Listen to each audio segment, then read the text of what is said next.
Hey, good afternoon and welcome. Thank you very, very much for joining us on another wonderful Wednesday's edition of Talk Today. You may have been like many of us, awakened by the rain earlier, or you may have found that as you ventured out, well, the rain fell. Well, if you were DJ Lynn, you probably was sad because your hair got wet. If you were like me, well, you were like, wow, it's raining? I can't tell. My hair isn't wet. Well, let's shine, and let's rise, let's roll, and let's rock. 949-8037, 1-800-534-8255. What are you going to tell me? Stay tuned for Talk Today.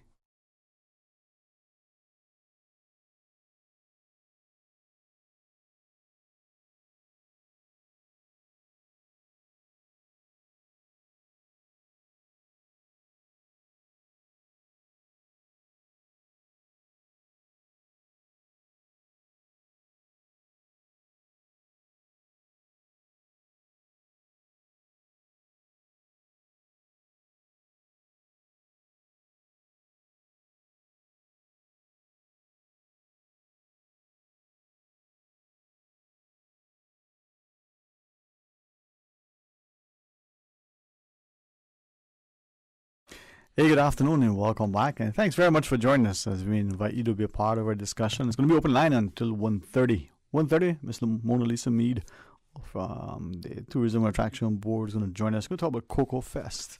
Then 2 o'clock, our good friends from the Family Resource Center will wrap it up. Tell us about some of the activities coming up for honoring Women Month. But for the next, hour, 9 minutes and 30 seconds, let's do some open line. You can share your thoughts with us. 949-8037. Toll free with the kind compliments of Flow, 1-800-534-8255. Or you can WhatsApp 925-3261.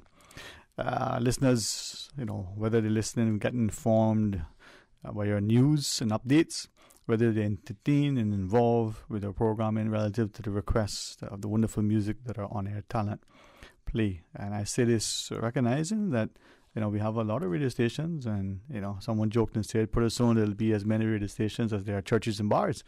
But we have great talent across the island, and without a fair contradiction, with the greatest of pride, I think we have the very best here at Radio Cayman. So I'm pleased, honored, and privileged to be a part of it.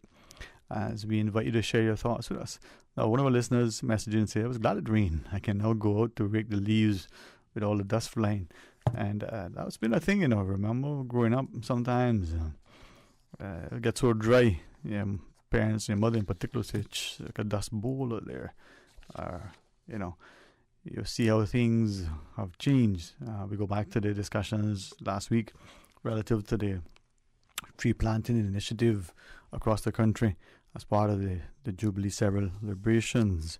And maybe we'll continue to look and value our environment, look increasingly at the local flora and fauna, and as we plant some of the indigenous trees, we start to respect, appreciate, and share that knowledge so that maybe our children will be better positioned, better informed, and better engaged, more willing, and much easier to engage because they understand not just the importance of it, which I think they do without question, but they actually can relate and recognize it. I don't know how many of you are like me and sometimes look at a tree and go, I think I knew that. My dad had probably told me what it was, but I don't remember. Or, I hadn't seen that one in a long time. If you think back, to the cockspur and the leg and the lady hair and the virus, what was the last time you saw any? You will look at the knickers and, the fun and the games that we have. Well, sometimes our parents didn't think they were so entertaining, but we had fun, right? Well, like many other places across the globe, we're losing much without even recognizing that, it's even gone. But what is being lost that we should perhaps pay attention to? Well, is it the health and respect that we have for each other? Is it the environment and the impact that we're having on it? Not only where we dispose of some of the refuse, but how? Are we still dumping in undeveloped properties? Are we still carelessly, sometimes maliciously and deliberately letting things fly from our vehicles? Are we, when we see others, do we turn our head away so we don't acknowledge them, or do we stop and open the doors? And when the door is open for you to allow you to come in, do you acknowledge and be grateful and say thanks, or do you look at the person with some contempt and scorn, or how, because of all of the stuff that has transpired in this last year and a bit, now start to question, well, this is a stranger danger. Well, I don't know what he or she is up to, so therefore I better not make eye contact or acknowledge, because they might want to ask me for something, or make conversation unnecessarily. I saw what I thought was could have been an informative video relative to our personal safety and security. And I must share, as I was watching it with a friend, I said, this leads me to question whether there isn't almost a deliberate attempt to continue to divide society. The video was, be mindful, how you offer help to strangers, whether on the roadside or in the supermarkets, whether in the airport or in other places. And in the airport, we can probably say, well, that's probably understandable, because if something is in that piece of luggage that you're watching, or if you're even helping the person with it because you're being kind and considerate, there's the person perhaps at that time a little bit immobilized, and you're just offering to lift the bag or even move the bag out of the way. Could it be perceived that you're somehow connected to that person? Or if you're having a conversation, just friendly, making chat, learning things while you're waiting somewhere, will people watching think, oh, they must be together? And then if one is involved with something, is the other implicated? Interesting times in which we live, huh? Well, what is on your mind? 949-8837, 1-800-534-8255. If I might, though, and maybe one of the few times that you'll forgive me for deliberately, hopefully, smartly, respectfully, and responsibly sort of talking at the school. I share this with the greatest of love and respect. I'm honored, genuinely feel a privilege and an honor to be given this great opportunity to sit here on a daily basis, to do something that I really never ever desired, and that is to be so public. So I trust and pray that my resolve and resilience is matched by my respect and love and appreciation for all who listen, who contribute, and for this privilege to share. So I trust it's of value. And I have been especially blessed in recent times. I don't know about you guys. 2020 was a challenging year in many ways. The inability to associate with families, to celebrate, to mourn, to just engage with a little fish tea and the like. The challenges on our individual sort of psyche has been evident, on our finances, from the employment to our business growth, development, and just continued survival, to all sorts of things. And then for some, we got to exercise. For some, we didn't. For some, we got a renewed appreciation for life and the great outdoors. For others, we felt to grieve. Never been to the beach in a long time, but no, I can't go. Always wanted to go fishing. The boat is in the backyard collecting moss, or on the trailer and the tires are flat. But what do you mean I can't go? And so when we realized what was taken from us, we found a renewed appreciation. Hopefully, that's still the same. Not like what happens, every year for many of us as the New Year's roll around. We decide to do certain things and may last for a short time, or we may never get to it because of different things. But the other thing is that in all of this, I've found that there are one good friend in particular of the last year and a bit that has given me a renewed appreciation for life, for the love of life, to love people, to recognize that, not just to whom much is given, much is required and expected, but something that I probably didn't appreciate was so heavily influenced, as a young student, when I heard what I think. And this is attributed, like so many times, incorrectly. You tell me no, because I thought it was something that U.S. President Kennedy had shared. When something needs to be done, if not now, when, and if not me, who? You can tell me if that is wrongly attributed to him. Someone said no, they thought it was his brother, Robert Kennedy, as he was campaigning for, the presidential office, but maybe it might be even somebody else. Look it up, tell me, and help me to know for sure. But she has allowed me to look at life in a way that reminds us that we need to take time for ourselves, to sleep, to rest, to recharge, to rejuvenate, to relax, to de-stress. That thing that we hear so much about relative to, wellness. For many of us, we would see it as selfishness. We wouldn't read as much as we would enjoy it. We never made time to do those things that bring us great joy because for some reason we conclude it to be selfish. The other thing is, not only are you doing things to help yourself, but by so doing, you're better positioned to help others. If your mind is clear because you've exercising, you've had a good night's rest consistently, exercising and sleeping well. If you're healthy in every way, then when people call on you to physically help them to move, to push their truck uphill, to, do other physical things, you can. But if you need to stay there for prolonged periods to be with them, you can. Or if they need your counsel, your advice, your guidance, your opinion, your expertise, your focus, there's a sense of clarity. And if you're spiritually grounded, then you even are much better because you're not morally conflicted. Well, sometimes we need, people in our lives that remind us of that. And for that, I'm very, very grateful. And we know that things happen for a reason. People come into our lives for a season. But isn't it the greatest joys for the lasting friendships? So as we go into the break, I want you to consider a couple of things. I want you to share your thoughts with us. And I want you to guide us because together, we can talk, think, and act.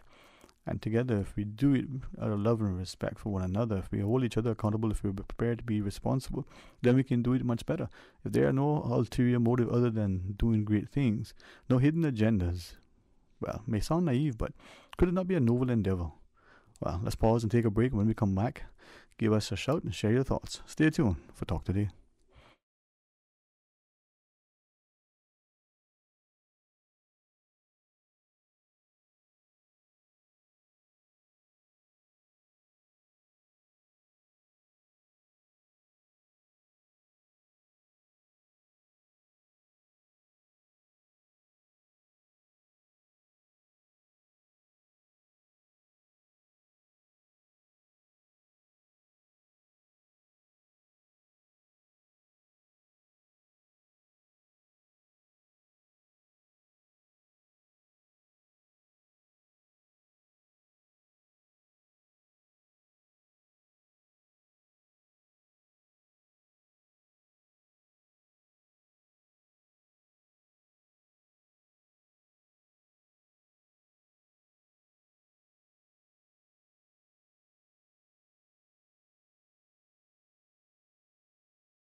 community. Follow us on Twitter and tweet your questions to @MoneySense in partnership with the CFA Society Cayman Islands and sponsored by the Cayman Islands Chamber Pension Plan. Catch Money Sense this Thursday at 7:30 a.m. Babes to Teens is having a store-wide clearance sale from Friday, 18th February to Saturday, February 26th. Items as low as $5. Dresses from $15 to $20. Shoes under $10. Tops, pants, and baby items all under $10. Plus 20% off on all clothing. Babes to Teens is making room for new stock. So catch these great deals before they're all gone. Babes to Teens, number 8, Plaza Venetia, North Sound Way. Telephone 946-8157. Open Monday to Saturday, 9:30 a.m. to 6 p.m. Babes to Teens.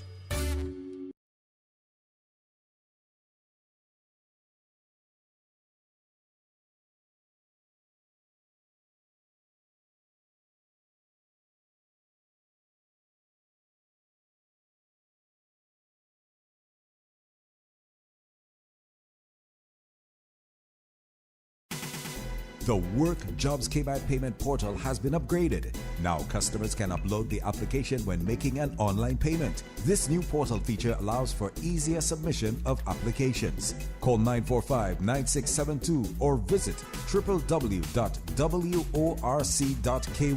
for instructions on how to use the payment portal.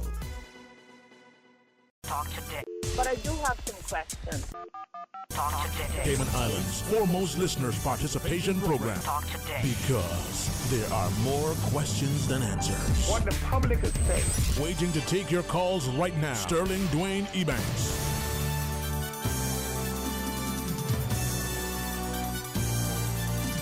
Hey, good afternoon and welcome back. And thank you so much for joining us. It is open line as we invite you to call and share a thought with us. 949-8037 or toll free with the compliments of Flow.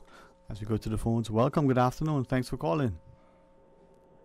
Sound like you need some company. Oh, yeah, listen, they say misery loves company, but I always find myself that, the happier you are, the better the company is. And, so I'm not miserable, but I'm happy. And I'm very thankful that you would call and share your thoughts. Yeah, help control my anxiety too. But there you go. See, and listen, free talk therapy, You know what I mean? And look, there you go. So glad that you were calling. Sterling, what a beautiful day in the Cayman Islands. It is indeed. It is indeed. What would make it better? Sterling, who would wake up this morning and didn't say thank you, Lord? I'm ashamed of them. Well, if I didn't, can I say it publicly? Thank you, Lord. Yeah. Because some mornings, there are those of us who will not roll out of bed until we say our prayers. And then there are days that some of us get out of bed and don't even realize that we are, all... Up and moving. Yep, up and yep. moving. Yeah, Sterling, you've been taught, the station been taught about mental health recently, kind of regular to a degree, I understand. This mental health situation that we have on this island. Some people just want to own up to it, but, it's here and it's real. And I just want to say that bullying the kids is real as well and need to be discussed more, because this bullying got to be coming from the homes for these kids to be just 6 and 7 years of age trying to bully their little classmates that they don't even properly know that well, you understand? Mm-hmm. And they're got this bullying going on already at such a young age, and then it comes in from the home, the preschool, the primary school, and then into the high school. And that is not good.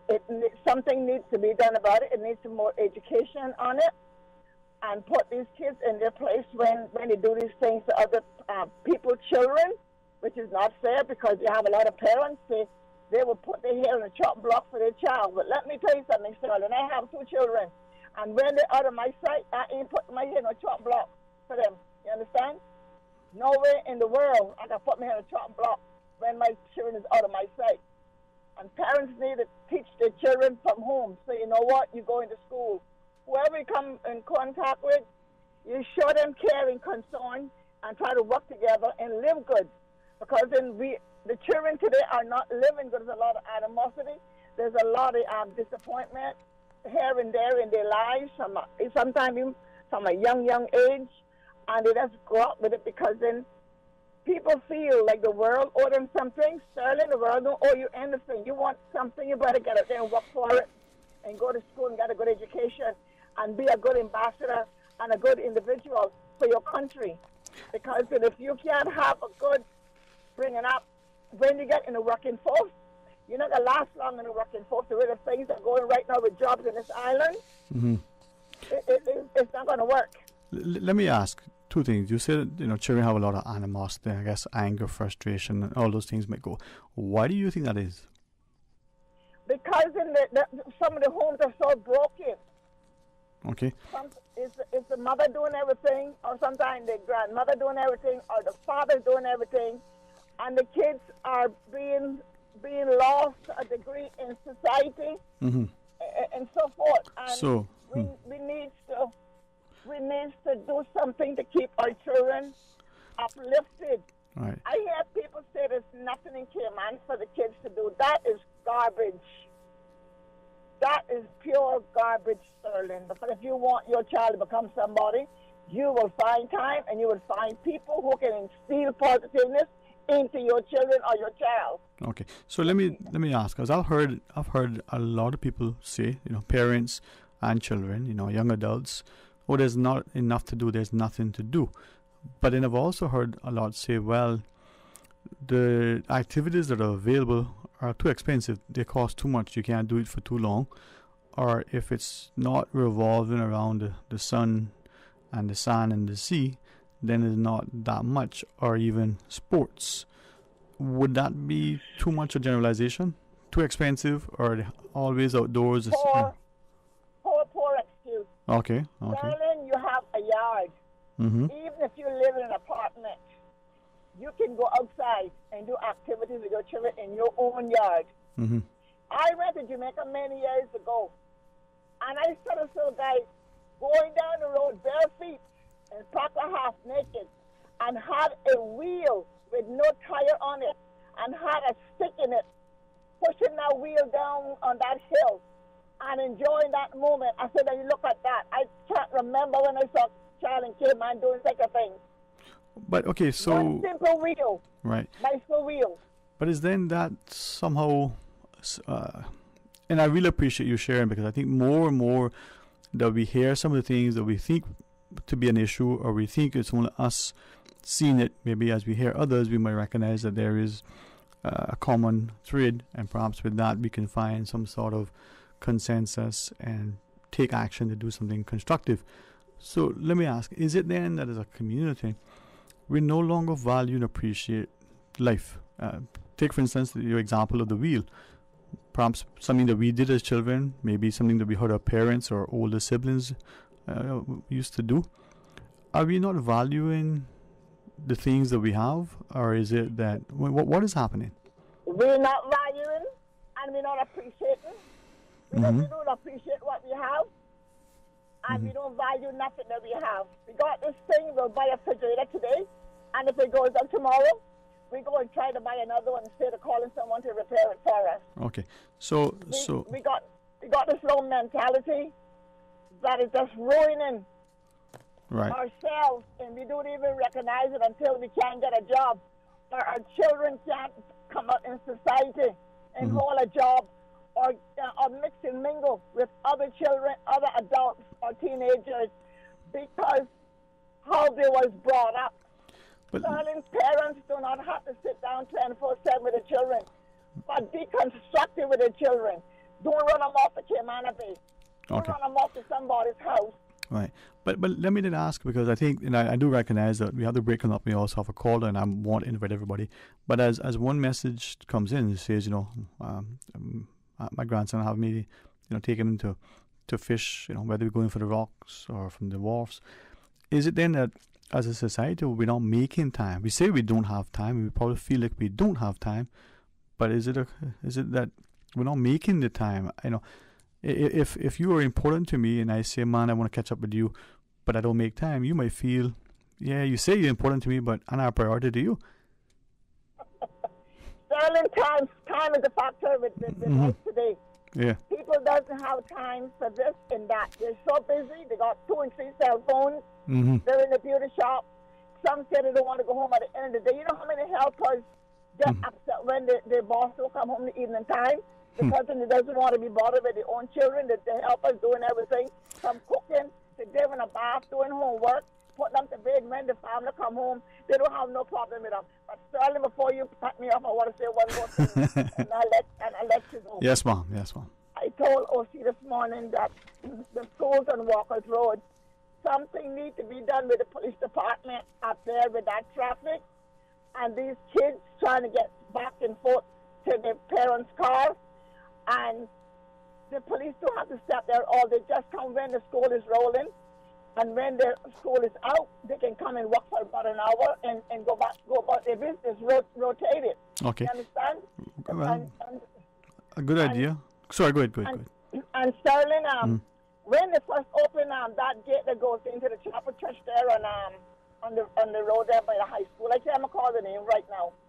A security guard was out there, and he was stopping the buses for one child. Stop. And when he got up on my bus, and he was still doing it, I got up on my bus, and I said to him, sister, you cannot stop these buses and these other vehicles that is coming for a 1-1. You gather so much amount, and then you stop the traffic to let the people across. Here was us doing 1-1, and the people couldn't get out of that side road coming from from the John Gray School. Not just the school buses, but other traffic as well too. So just how Kenneth came on air and talk about getting all these cars removed on this island.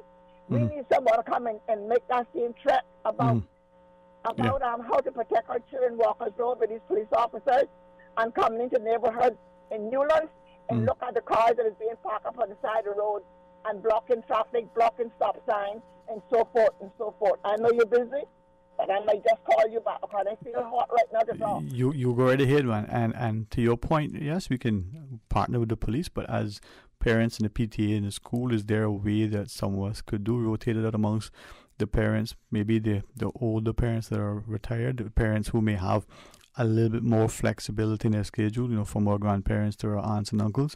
And at first, maybe the police there, just an established presence with good visibility, and we have it.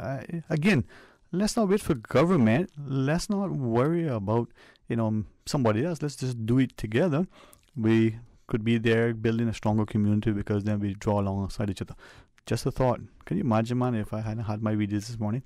All right, let's pause and take a break. When we come back, more talk today. Freedom, Cayman Brack. Freedom, Little Cayman. Soft breezes, blue waters, no traffic. Unwind and rejuvenate your mind, body, and soul. Sister Island Staycations, a taste of freedom. Discover all that our sister islands have to offer. From boat days to beach gatherings, leave the catering to Subway. Choose from small and large sandwich platters, double meat wrap platters, and top it off with optional cookie platters for dessert. Or ask about our Subway box to go with the option of 6-inch or foot-long sandwich, 1 cookie, and 1 bag of chips. For all occasions and celebrations, let Subway focus on the food so you can focus on the fun. Visit subway.ky for catering options. Subway. Eat fresh.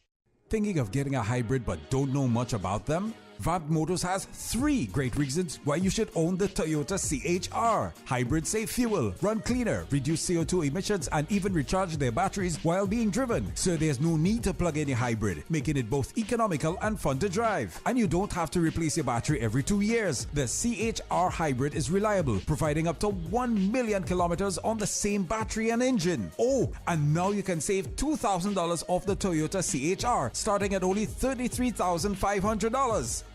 That's way more than 3 reasons. True, but the best one is that it's on sale now. Test drive the Toyota CHR today at Vant Motors, Walker's Road, while stocks last.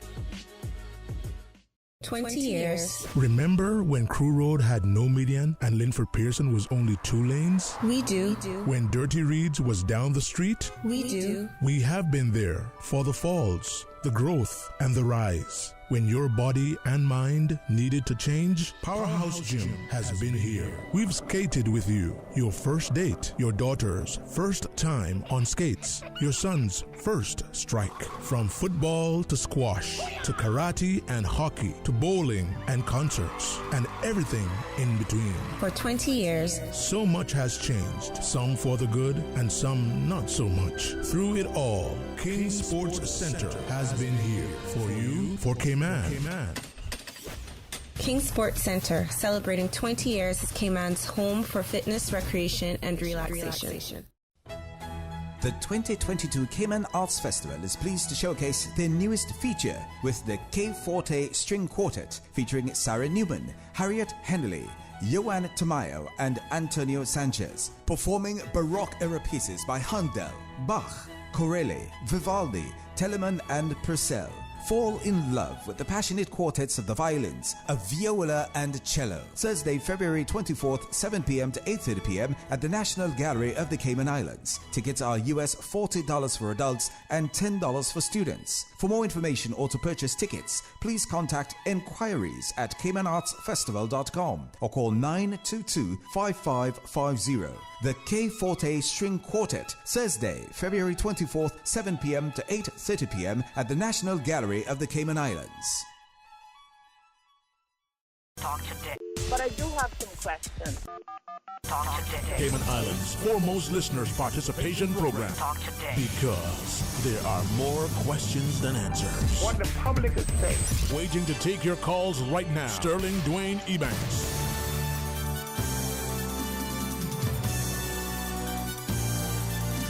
Hey, good afternoon and welcome back, and thanks for joining us, and thanks to our callers and our listeners. And before I go to the call, maybe I should offer that public apology to my good friend when I keep saying, just as I said, we should make people a priority.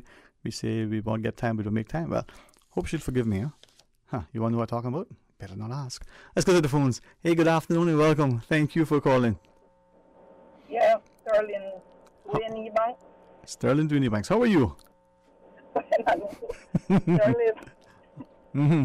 Sometimes I feel kind of shy to say things, but I just want to congratulate the government of Mm-hmm. Cayman Islands. Mm-hmm. Sometimes people give them hell and all kind of things, but I think they have done, nobody's perfect, right? But I think they have, during the year they have done very well, because let me tell you, when I came here, I was starving back home because we was under sanctions. And when I came here, I got a job because I came with my certificate and everything. Mm-hmm. And let me tell you, I thank the Lord for this government and the people of this Cayman Island. Mm-hmm. When I was coming here, I thought Cayman was in the Bunda. When I came here and I saw Cayman, Cayman is up to date like United States of America. And the people that have worked in the government for many years, they have done very well. Caymanian people ain't stupid, Okay. Thank you. But what I want to say, we have to encourage the younger people at the Cayman Island to get education and not to be dance the winter away. Yeah. And depend on the government when they get up in age. Right. Not true. If I can ask you though, because in listening to you, I am drawing inference that Cayman is a great place, and everybody that isn't from here originally can see it and appreciate it. But two things I'm asking: one, is it that the Caymanian, who's especially been here forever, doesn't value, respect, nor appreciate it as much as we should? Do you think that's a problem? We don't see what we have. Could be. Because I hear some people, they'll be giving the government hell and things like that. But it's not easy. And tell you the truth, what I have seen, and I think they have done very well. But sometimes kids have to, mother have to be working and they keep them alone because a lot of them are deadbeat dads and they don't look after the children. I don't know, I can't Right. say Exactly. father. Yeah. That is very important. You're right. And depends on the job that the mother have to, she could pass time and control her children, them at home. All right. So maybe the second thing I can ask then, because this is where personally I feel increasingly blessed. There are so many people from so many different parts of the world doing so many different things here in Cayman that I've come to know over my lifetime, and because of them, I honestly feel that my life is not only enriched, but I have purpose to be even better and make a much more profound contribution. Is there a way that we can get everybody, but in particular those who see what we're missing or failing to acknowledge, to help us through their public sort of acknowledgement how good Cayman is, how much better it can be, but how good it is? I mean, take for instance, not now, because I think it seems to be a challenge almost everywhere, but there was a time that you went into the supermarkets. You can find things here that you can't find in some of the larger countries. Certainly not just, cheeses, chocolates, biscuits, all sorts of things that you just can't find anywhere else. Cayman is just a big boy. So how do we get that? How do we get us to sing the praises, to respect and recognize what we have, so that we do more collectively to keep it that way, to improve it? Because there is so much great things happening here, so much good things about this place, and yet for some reason we publicly cry it down. We deliberately do things to undermine it. Sometimes, I don't know. I wonder if it. Well, let me hold on. So, what can we do? How can we do that? Can we do that? Should we do that? Okay. What I have been literally on my job.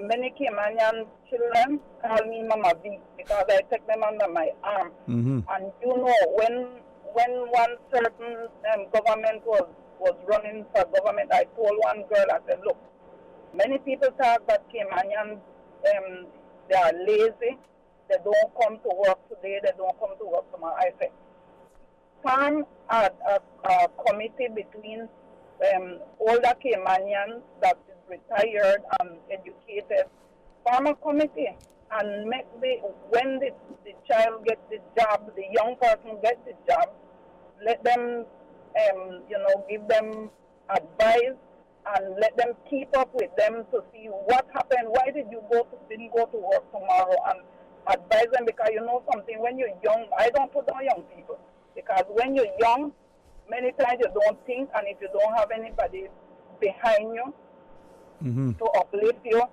sometimes young people make mistakes. When you're on the street, you see some young people, you find out, are you Caymanian? No, I'm not being prejudiced or anything. Right. No. But this is Caymanian country. You tell them, you encourage them and let them know you have a job. Don't make nobody kick you out of your job, and you stick to your job, do what you got to do. Encourage them. Thank the Lord you have a job.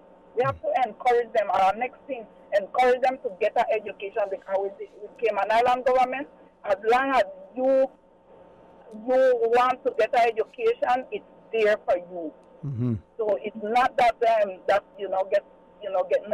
the days, it wasn't that good, to get an education from the government. So then you put you through college and through school and things like that. But no, so we have to encourage the young people, and we're not just criticizing. We have to help them and let them know that this is their future and they need to go and study. Because I remember back home they used to say girls have an education, because our men them too irresponsible too. If you get an education, if you're married or you're not married and the man gonna leave you, you can look out for your children. Then you can work on with them. So that's for the girls. And for the boys, them, let them know. If you have a girlfriend or whoever, if she pick up a strand of hair, you pick it up with her too, and you never go wrong. You work hand in hand, right? Yes, ma'am. Yeah, we have to encourage. I know you're a good boy, you know, Sterling. And you never go wrong. We have to work with the young people then. Well, I don't know, you know, I know them what I used to work with, but, you know, I don't know the whole of Cayman, so I can't, you know, but we, that is out there, other people, you know, that know, you know, you have to encourage them. Right, and not be putting them down, and thank the Lord for the government too, because, you know, Cayman is a financial country, and that's good, and I thank the Lord that I came here. My children get education and working and not begging on the street. My next thing came, I don't have poor people. I don't know. I said, because sometimes I have things that say, who the heck am I going to give this to? I don't know. All right. Well, I appreciate what you shared, and maybe through what you have relayed, more of us to start to appreciate that we have a good place. We just need to continue to work together to keep it that way and to improve it where we can. All right? Yeah. Blessings to you, Mom. Blessings to you. All right, Lynn, where are we going? The news and then the callers. Respectfully, we ask you to stay tuned. Radio Cayman, The voice. the heart, the soul of the Cayman Islands. Today's biggest news. Radio Cayman, your voice, your choice. Local, regional, international. This is Headlines from Radio Cayman's newsroom. Today's biggest news. With your latest headlines, I'm Felicia Rankin-Solins. The Ministry of Education has awarded a 4-year scholarship to 18-year-old Isaiah Thomas. The scholarship, valued at $54,000, is awarded annually to the reigning Miss Teen Cayman Islands. It covers 2 years of local study and up to 2 years of study at an overseas university of the recipient's choice. In international news, some apps in the virtual reality metaverse are dangerous by design. The National Society for the Prevention of Cruelty to Children has warned in response to a BBC News investigation.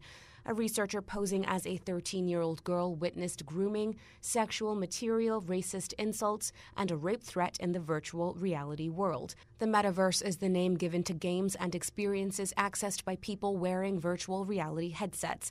The children's charity said it was shocked and angry at the findings. A massive black bear named Hank the Tank is wanted by California police for breaking into dozens of homes in a Lake Tahoe neighborhood since last summer. The bear burglar weighs 500 pounds, much more than the average bear, and appears to have skipped hibernation in winter due to a constant food supply. Euthanasia may be necessary because the wild animal has grown so comfortable around humans. Wildlife groups are calling for him to be relocated to a sanctuary. Inventing Anna has notched up the most viewing hours for an English language series in a week since Netflix began a new rating system last summer. It was watched for 196 million hours last week. But Squid Game, the Korean language survival drama, remains Netflix's most watched show overall, peaking at almost 572 million hours in a single week. These are your headlines. I'm Felicia Rankin-Solins. For the latest in news and information, Follow Radio Cayman on social media, Facebook, Instagram, Twitter. Download the Radio Cayman app or log on to our website, radiocayman.gov.ky. Your thoughts are just a telephone call away. 1-800-534-8255. Let your voice be heard. And now, Sterling Dwayne Ebanks. Good afternoon. Welcome back. Thank you so much for joining us. As we invite you to be a part of our open line, we go straight to the phones. Good afternoon. Thank you for calling and thank you for holding on. Good afternoon, Dwayne. How are you? Very blessed. How about you? Okay, I'm blessed. Amen. I am blessed. Amen. I am blessed. Amen. What my friend Miss Jan is saying is so true. Some people get up in the morning and they think that they open their own eyes and they move around without saying, thank you, Lord, for a new day. My grandmother and my mother both have gone and left me. And They always used to tell us, and they seen that we did it. Before you put your feet on the floor, thank God that He opened your eyes this morning. I don't know if it was in your day because you're you much younger than I am. But back in my day, before we went to school in the morning, we prayed. When we got to school, we had devotion. 12 o'clock, we prayed because we had lunch, and God provided lunch for us. And before we left, we prayed to God for guidance to take us home safely and for protection. You see, all of that has gone out now, out of the door. And I don't know how people, I don't care who it is, can say that it's nothing for the children to do. First of all, my grandmother had 11 children. Back in the day, until I was 13, and we all lived together. My mother had two, and then on and on and on. So we all lived together. Back in the day, it was no washer. It wasn't no appliances. In fact, some people here in West Bay did not get electricity until years and years later. I remember we got our first washer when I was 13. So we had to wash on washboard. Now, I'm not telling anyone to give that life to their children if they can afford it, but at least let them know. The older ones should let them know how they were brought up. And don't not tell them, because I hear it over and over. It is wrong to do. About, I got to do better for you. I got to give you better than what I had. It's disrespectful to your parents because we were all poor, and our parents gave us what they could afford. We grew our things.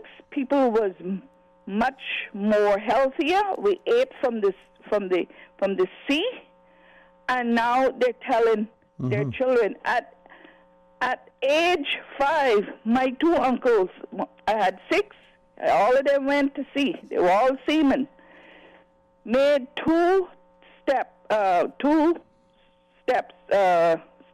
for us to stand on to wash our dishes. We didn't have a sink. It was called a dishpan. We had 2 dishpans, 3 dishpans, as a matter of fact, because it was a big family. And we took it turns and turns, washing, and one rinse, and the other one dried the dishes. Okay? It wasn't no dish rags that we could go, or dish towels that we could go to the shop and pick up and come home and They were made out of brown cotton and boiled, and each time that we had to use them over and over, and then we boil them 2-3 times a week. I'm not saying that we need to lead the children to that kind of life if you can afford it, but at least teach the children, you ate out of those dishes, wash them. But don't tell them to wash them.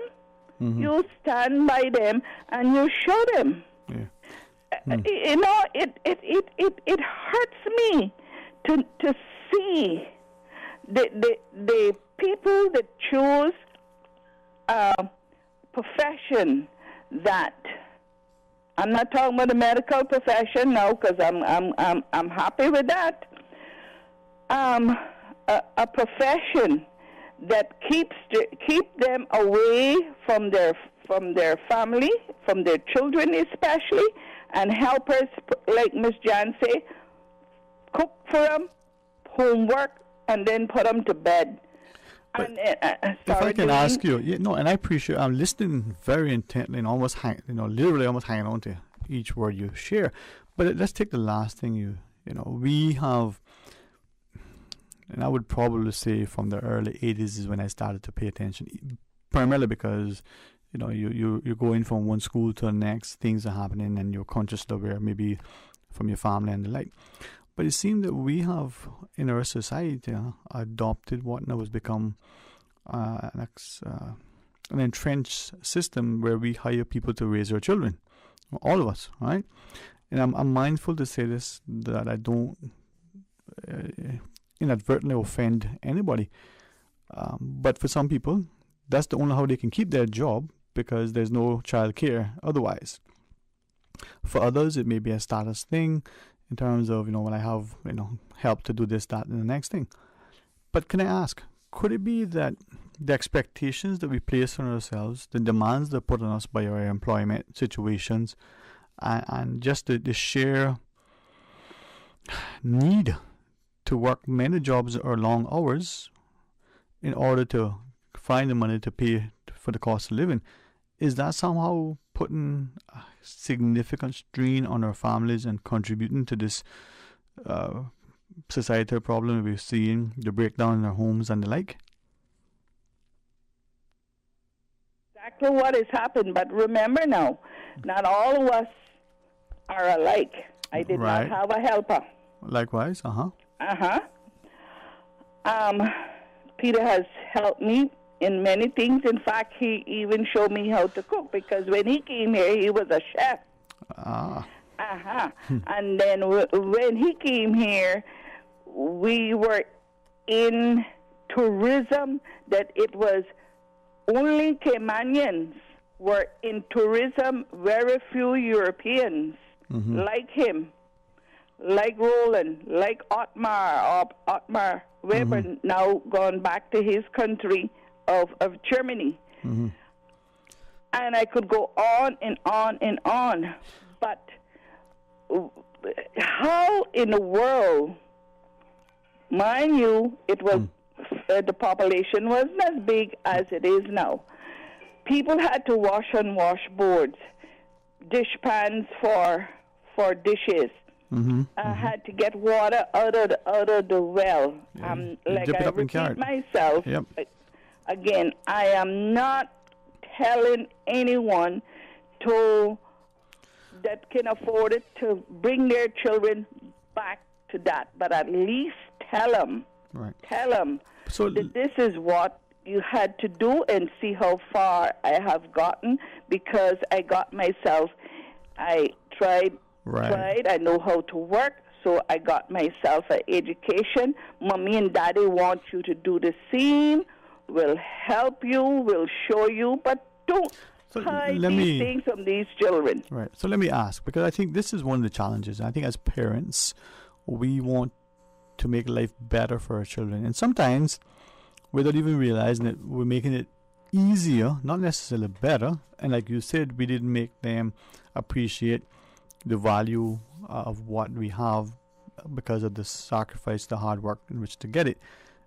It could be, as some would say, well, maybe we're consciously or unconsciously ashamed of it, or what have you.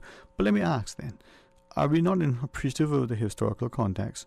And then given, as you referenced, the population has significantly increased, are we at a place where all of these pressures now are converging in such a way that we're losing focus, all of us, right? We can't go back as much as sometimes we would like to, and sometimes we hope that we will never have to. But what can we do as we move forward? And in answering that, can I also ask, what if there isn't a deliberate, conscious effort within our homes and within our schools and the wider community through the churches and other activities to see every child as that?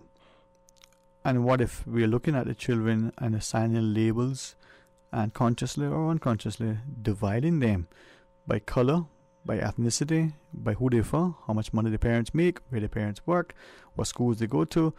I mean, what if that is somehow happening? And I'll tell you why I said it in a minute, but what do you make of that, those two things? First of all, if you don't teach your children, including the boys, how to do something for themselves, but they turn around and they marry somebody that is used of having maids to do everything for them. Supposing your son or your daughter cannot afford to hire somebody, what do you think, to hire a helper? What do you think going to happen? Bam, divorce. Well, I see where we're probably, like you said, we need to teach our children, the boy child as well as the girl child, how to be independent. This is how the kitchen functions. This is a knife. This is how you sharpen it. This is how you cut up the onion, the pepper, the tomato, and this is how you cook certain things. We're not doing that, but we're also not doing a lot of other things. We're not doing it because some people, some of us, I must say, Caymanians, are ashamed of the way that we had to manage with what we had because lack of jobs, lack of education. It should not be that way now. You can get your education for free. You mostly get your medical for free. That's why I say we should be counting our blessings every day, but we should not let other people come in here and tell us that we're lazy. We can't hold a job. I was speaking to a friend just now, and make I tell you, she runs a company, and she was a secretary for a large law firm, and she now runs 3 companies. She left our law firm, and she runs 3 companies, and she has Caymanians employed except for 2. Not with the help of any politician that she went to, that they say, come to us and tell us your problems and whatnot, because some of them, like, I don't want people to say, Shirlene said so and so, and Shirlene said the next thing, so I'm going to say some of them, and it's repeated every election. They take children or young people that they know these young people, but they come from a big family, so the exes is going to go by their name. And this has been happening for years and years and years in every election. Send those children off, and they know that those children are not university. They have low grades just because they know that family can say, you know who did this, you know who did that, even though that's not that politician money. That's the people's money, the government's money. And then the person still don't get the education that they were sent off to get because they were not up to par. And why is that? Because the politicians sometimes, some of them, just use the people, and they get on the radio and they say what the people love to hear, and you think, oh, that's the best person in the world. But doing it is the right, is a different thing. Right. But doing what they say they're going to do, we can't expect for them to do everything in 1 year, but do what they say they're going to do. I know it's long, but I, like Jan, I am long-winded, and I would like to talk some more, but I have to give thank you a chance and other people a chance. Good afternoon to all of you, and thank you for listening. God bless. Thank you too for calling, and with that, let's take the other caller. Hey, welcome. Good afternoon. Thank you. Hey, good afternoon, Dwayne. Hey, what's happening today? Aye, buddy boy, and I got water no plants today. Get that rain last night. A good soaking, huh? Oh, yeah. They're smiling with me this morning. Yeah, I'm looking for a bush hog to cut a piece of land for me now. yeah, no problem. Yeah. Yeah, I was listening to that lady that called earlier about the kids bullying and so forth. The other lady that just hung up too. You can feel the concern for the people, because this thing about government and other people to college, that's been happening so long now. That these things, if you guys sit down, I come to the point, these things, if I know since I was speaking about it, the whole Cayman Islands need to come up and stand together against in a government that form, and let them know that it's not only election time that they got to open their mouth, because after the election time, our people, our representatives, don't even see us anymore. They don't see us. You know, when you can hear them, if somebody come on the talk show, say something prerogative against them or negative against them, somebody comes on quickly and try to defend that point. Our government has just fallen away. Our system has just depleted for the people of the Cayman Islands. And I didn't really call to hark on that, but the issue that woman spoke on earlier concerning the bullying in the children, I understand the fact that it does happen from home. It does happen, but one of the places that it's festering, and that's in our school system. Sterling, today I would like to speak and say this: what is causing these things in our school systems? And I pray to God, like I always say, I hope someone is listening regarding it. Our government has put in place a group of teachers to teach our children, and most of them are not Caymanians, and they don't care about our children. And I say that from the depths of my heart. And what I am saying is to say that when they pay them the $5,000 per month plus, because someone make more than that, come break time, come lunchtime, Sterling, I'm not asking anyone. I am telling the people this today, what I see from my own eyes. You have those little kids that just transist from primary school into high school, and they're about, if you can measure correctly, they're a little over 3-4 feet in height, and they're out there with the kids that are already 4 years into the school system, and some of them probably weigh more than I do, and some taller than I do. And out there with those little children that are that size and pushing them around. And where are the teachers that the government paying $5,000 to $6,000 to $7,000 a month? Sterling, they are nowhere in sight. I'm not asking no one. I can go right to that high school right now, and there are no teachers on the on the grounds watching these little kids being pushed around, bullied. And those little kids, at the end of the day, Sterling, when they get old enough, they got to remember all of those people, all of those children, rather, that bullied them, push them around. That is where violence comes in children.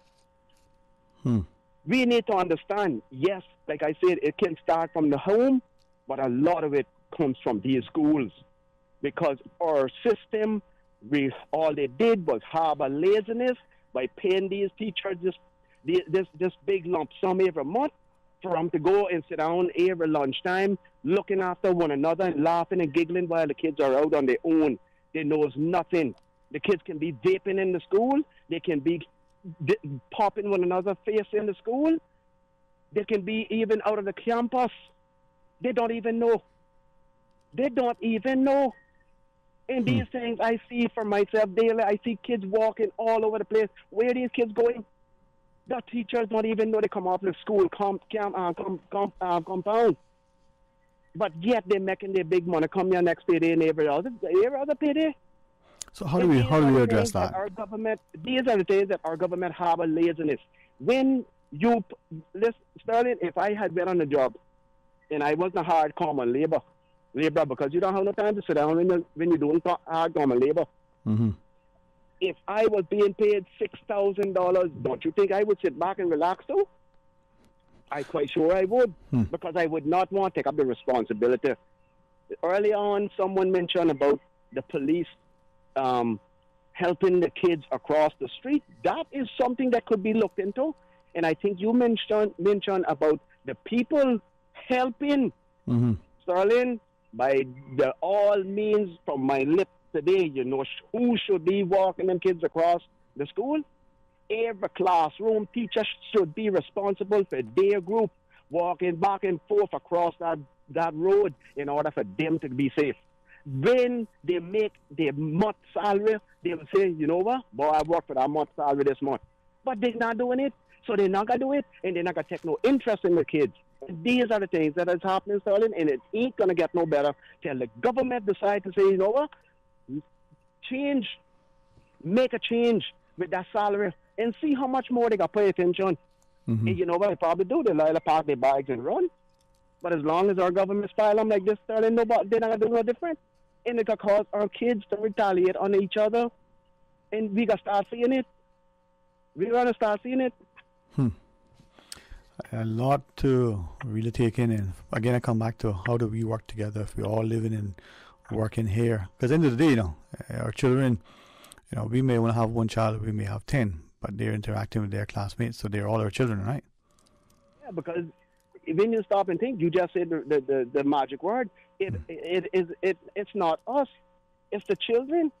It's them that feeling the effect. Now, if we see them come home, we want to even know. Let's take, for instance, if it happened for them for the first 2 years of the school, and they don't say nothing, we don't have the slightest clue. But now, all of a sudden, after 2 years, we see them coming home every evening crying. Then they say, we ask them, what happened to you? Oh, someone in school pushed me down. They've been doing it for the last years or 2 years that I've been in school. Then your feelings, in a sense, Sterling, got to start to bite. Because you are a father. You got feel for that child, and you got want to take actions into your hand. And then when you go and retaliate back then by taking the actions in your hands and saying you go into the principal or you go into whoever in the school and get this thing straight. Right. Oh, then they got jump off in your throat and say, oh, but how you know that? How you know that this one was doing that to your kids? Listen, these people don't even take your word anymore over your child. They would rather take the teacher's word. They don't listen to the children. They're saying the children telling lies. Or the teachers, you hear them in how they big meetings. They come from Grand Cayman. And like what old people talk about, all they do come from Grand Cayman to bring us lies anyway. They come from Grand Cayman to hear how they big board meetings. And when they come, you know what they say? It's not the children. It's not the children, it's the parents. Excuse me? What happened to the teachers?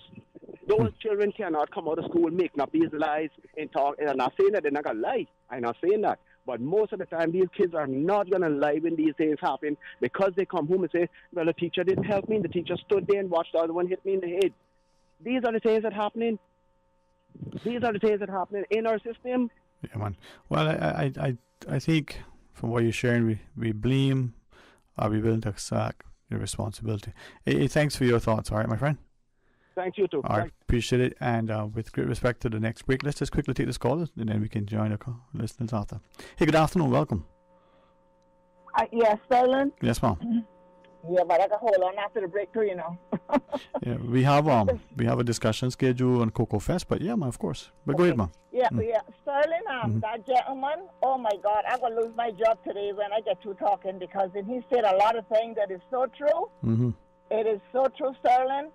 And these little 11-year-old children that come from primary school should not be mixed with these 14 and 15 and 16-year-old children in this high school. They need to rewrap these schools and put these little children that is 11 years old into their own program, like how they had the middle school and the high school. We need a middle school back for our children, for our younger children that's coming to high school at the age of 11 years old and being bullied and pushed down. And being fighting all the time. The securities can't do anything much because some of them are so friendly with the children. And the children are fair to securities. And the teacher said some years ago, oh, I'm here to teach you guys. I'd rather have my education. I'm getting a salary. And if you don't want to learn, that is your loss because I got my education and I'm getting my salary. That was said long time ago. I don't know if it's still being said. But telling that gentleman just now, I take my hat off to him because a lot of things he's saying is really true in the system, and it needs to be cleaned up because then we use our children every 4 years for the election time, and we come out after we get in and forget our children. These children is our future, and we keep forgetting that we use them on our election time, and the kids are just going, some of them just going backwards. And I got to tell you, Sterling, we got a lot of kids that's coming here from foreign that is doing better in the schools than those that we got that born and raised right here in the Cayman Islands. You know why? Because the parents tell them, let me tell you something, you get an opportunity to get a free education, you need to take it. And you're going to take it. Because then some of them parents for that for schooling, they make sure that their kids is up there and up there in park with the education. Because when you go and watch the graduation, Sterling, 95% is the foreigners that came in and came to school, and is who are getting all of the accolades and the this and the that. And I look and I can't see none of my children locally coming up that ride with me, coming up there collecting awards and so forth. It hurts my heart, you know. And Sterling, let me tell you something. Yes, ma'am. Man, Sterling, this is a hot topic today, and I just hope it's not just thrown in the bus. Oh, that lady was on earlier that has an accent. No disrespect to her. She said she came here, and when I got her the car, when she said that she thought the Cayman was, I don't know the word whether she used when I got her my car. But I just want to say to her and many more, our government always look at the outside people before they look at the inside people, and no disrespect to her, how she look at our government. But they look at the outsiders first before they come and look at us and take care of our own people. We need to start taking care of our own people before we start taking care of other people. Because let me tell you something, one thing with America and the rest of the world, you're not going there and sitting down as comfortable as you sitting down in the Cayman Islands. Because then... If I might, though, I think what she was trying to share, and I hear what you're saying, but I think she was trying to emphasize that even though she may have had a perspective of, Cayman, a small island, just a speck on a map, she was so pleased and pleasantly surprised to see, and she's trying to remind us that we have a great place here. Let's appreciate it. Let's work there to make it better. And I agree with you, though, that sometimes we don't value our own. We take care of everything else except ourselves and each other. Yes. But anyhow, I have to get my car. I have to get my car again. So okay, you go ahead and we talk to you again. Blessings, Mom. Blessings. Bye. All right, let's pause and take a break. And when we come back, Miss Mona Lisa Mead from the Tourism Attraction Board can tell us about Cocoa Fest. Maybe she even brought some cocoa tar, some coconut drops. Maybe she might have some coconut water. If not, DJ Lynn can send her back. She got time. Stay tuned for Talk Today. Radio Cayman is pleased to feature this special Sister Islands historical vignette brought to you by the Ministry of Tourism and Transport. Explore your history, explore your land, explore your Sister Islands. Captain Keith Parker Tibbetts, MBE, JP, 1916 to 1996. Captain Keith Tibbetts of Kimmenbrack, shipwright, sea captain, entrepreneur, businessman, farmer, hotelier, building contractor, airline agent, government auditor, and land adjudicator, was elected as a vestryman before he turned 30. He served 25 years in the Assembly of Magistrates and Vestry and its successor, the Legislative Assembly, becoming a life member of the Commonwealth Parliamentary Association.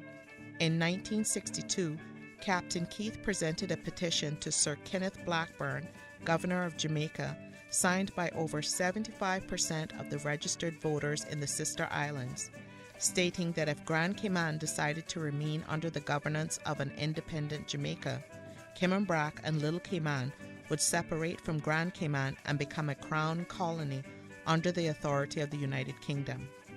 In addition to receiving many awards for heritage preservation, tourism, and community service, Captain Keith was posthumously honored in 1996 when a Russian destroyer was sunk off the northwestern end of Kimmenbrack as a dive attraction and renamed the MV Captain Keith Tibbets.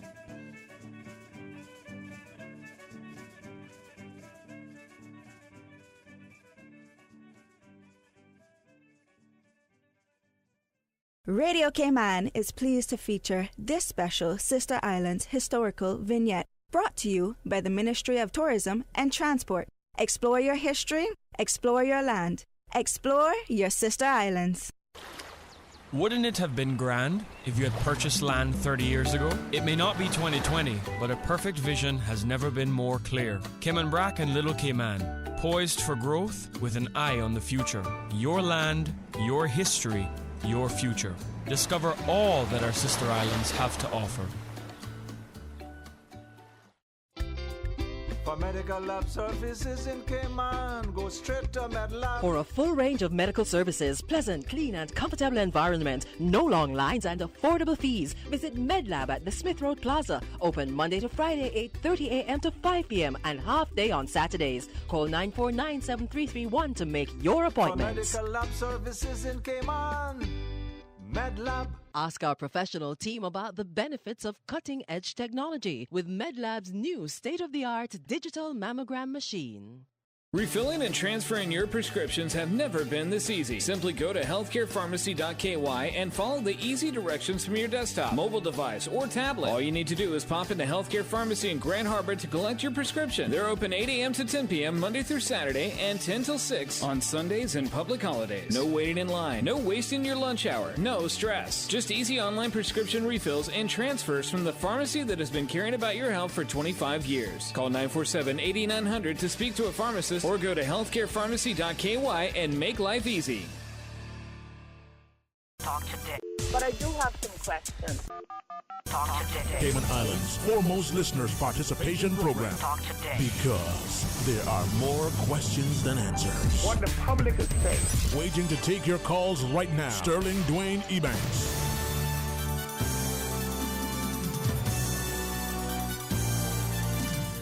Hey, good afternoon and welcome back.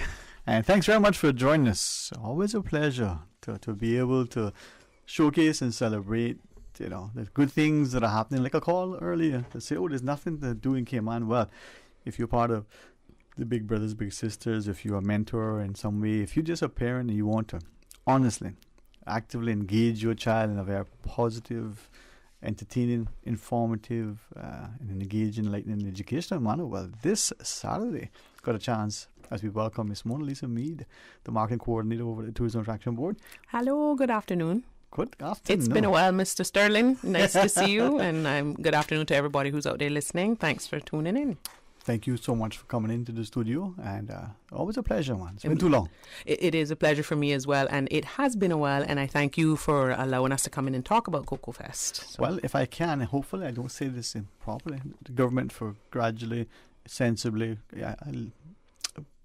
I don't want to say lifting regulations, but putting things back in a place where increasingly we can continually in a safe way to engage with each other. So good timing. That was a very welcome addition, or I guess releasing, as you said, lessening, and we're like, yay! So we're able to have more people come out now, especially since Pedro St. James is an outdoor venue. We do have some partially enclosed areas in the Great House and within the gift shop and bedrooms, things like that. You'd still have to wear your mask, but most of what we have at this event is outdoors. So we're thankful people can come, stay your distance, stay in your own bubble, but still have fun, Yeah, man. Come and enjoy. And the probably only two things that is almost as good as a coconut. That's a good Cayman long mango. And I say mango. I say a mango. A mango. A good little mango. A good little mango. If you know what that is, we'll tell you about it. It's not that anime We can't tell you, need to show you. What Henry would say? We don't spell them, Yes. And a good gooseberry. Oh yes, yeah, that's sapodilla, as my friends say. We can go on and on about this, but I think we need to take it back to the coconut. So, but the coconut is where it's always begun, right? I mean, they're good for so many things. That's the thing. When this event was, I guess, born, it was really born out of the idea of the coconut and coconut oil, something that had been a treasure and steeped in our tradition for decades, hundreds of years probably, as as well as it would be in the other Caribbean islands. But to have that coconut oil is part of our culture. And then we moved away from that. And the event was born out of a nutritionist who is actually no longer on island. His name is Tamer Solomon, who saw this bright spot, and he created the short documentary on it with filmmaker Rob Tyler, who's local, obviously Caymanian as well, and did this big thing interviewing all these farmers and local coconut craft makers and people who used to make the oil, and expressed was talking about how we moved away from using coconut oil, the organic, made right here in the yard, to buying something off of the shelf, thinking that was better for us. Not to say that oil is good for you in any way, shape, and form. But there's good fats and bad fats, and obviously, being that it's organic, it was supposed to be better for us. Right. Well, we know the coconut oil has, from what the nutritionists and tell us, the dietitians, medium chain triglycerides, so that presumably is a good thing. And I won't pretend to know anything about what a nutritionist knows, but I know for a fact that coconut oil is good for you in many ways. And let's go back to that versatility as to why we decided at the time in 2016, this is our 7th year now, to create this event, because you can do so much with the coconut. Not only just the nut or the fruit or the water, but you can make baskets from the leaves. You can use the husk for scrubbing things, for making toothbrushes. We've had toothbrushes at Cocoa Fest at one point, and toothpaste made with coconut oil. So not just the oil, but made with other products. But all sorts of things can be made. And I'll get into what we're going to probably see this Saturday. Wow. But so many things, and yet we have it growing in our backyards. And the documentary spoke about how we were just throwing it away. Exactly. This resource, So there are two things that you shared as we're speaking to Ms. Mona Lisa, and we're talking about the Cocoa Fest coming up on Saturday, and we want you to be a part of it. But it takes sometimes eyes or a lens from another perspective for us to be either reminded, sometimes reintroduce, and sometimes just giving a quick reality check as to what it is. The coconut, for many of us, they'll drop on our trees. We'll probably even say, that nuisance, a hurricane coming, I got to go and tear it down. But that documentary helped us. Now, I was on Little Cayman some time back, when we used to have public gatherings, and there was a wonderful showcase of agriculture products. And I hope I don't speak out of school too much, but a wonderful lady, from there, was sharing the wonderful benefits. And I thought, you learn if you listen. And listen, coconut oil, just a teaspoon of coconut oil can help you lose weight. You can use it for your skin, for your hair, if you have psoriasis. You can use it in frying foods. Of course, again, it's plant-based. So, it's all good, oil, you have other oils that are plant-based as well, but I don't know how they're made. Yeah. But we can make that here. You know what is in it because you made it yourself. You can do that at home, Yeah, but it's can be used in so many different ways. You can use the milk to make, as you know, things like I made some last night. Stew Wilkes, rice and beans. Come on, help me out now. Yeah, no, I made some milk last night. I got it. I got it stored in a glass jar. I keep going. I keep thinking, right? No, I don't want to embarrass my brothers because they say, boy, you should know how to cook better than you do as much as you like to eat.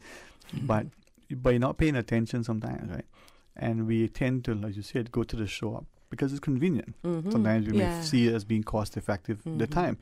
And I don't know how to make coconut oil. I don't either, but I can remember a lady by the name of Miss Maudie who lived to be about, I think she was 103 when she passed away. Yeah. She was from the creek, Cayman Brack. Right. Well. And you could drive across the creek sometimes when I was young, and you could smell that coconut oil being made, and we were like, oh yeah, Miss Maudie making her coconut oil. Yeah. It has a wonderful smell, right?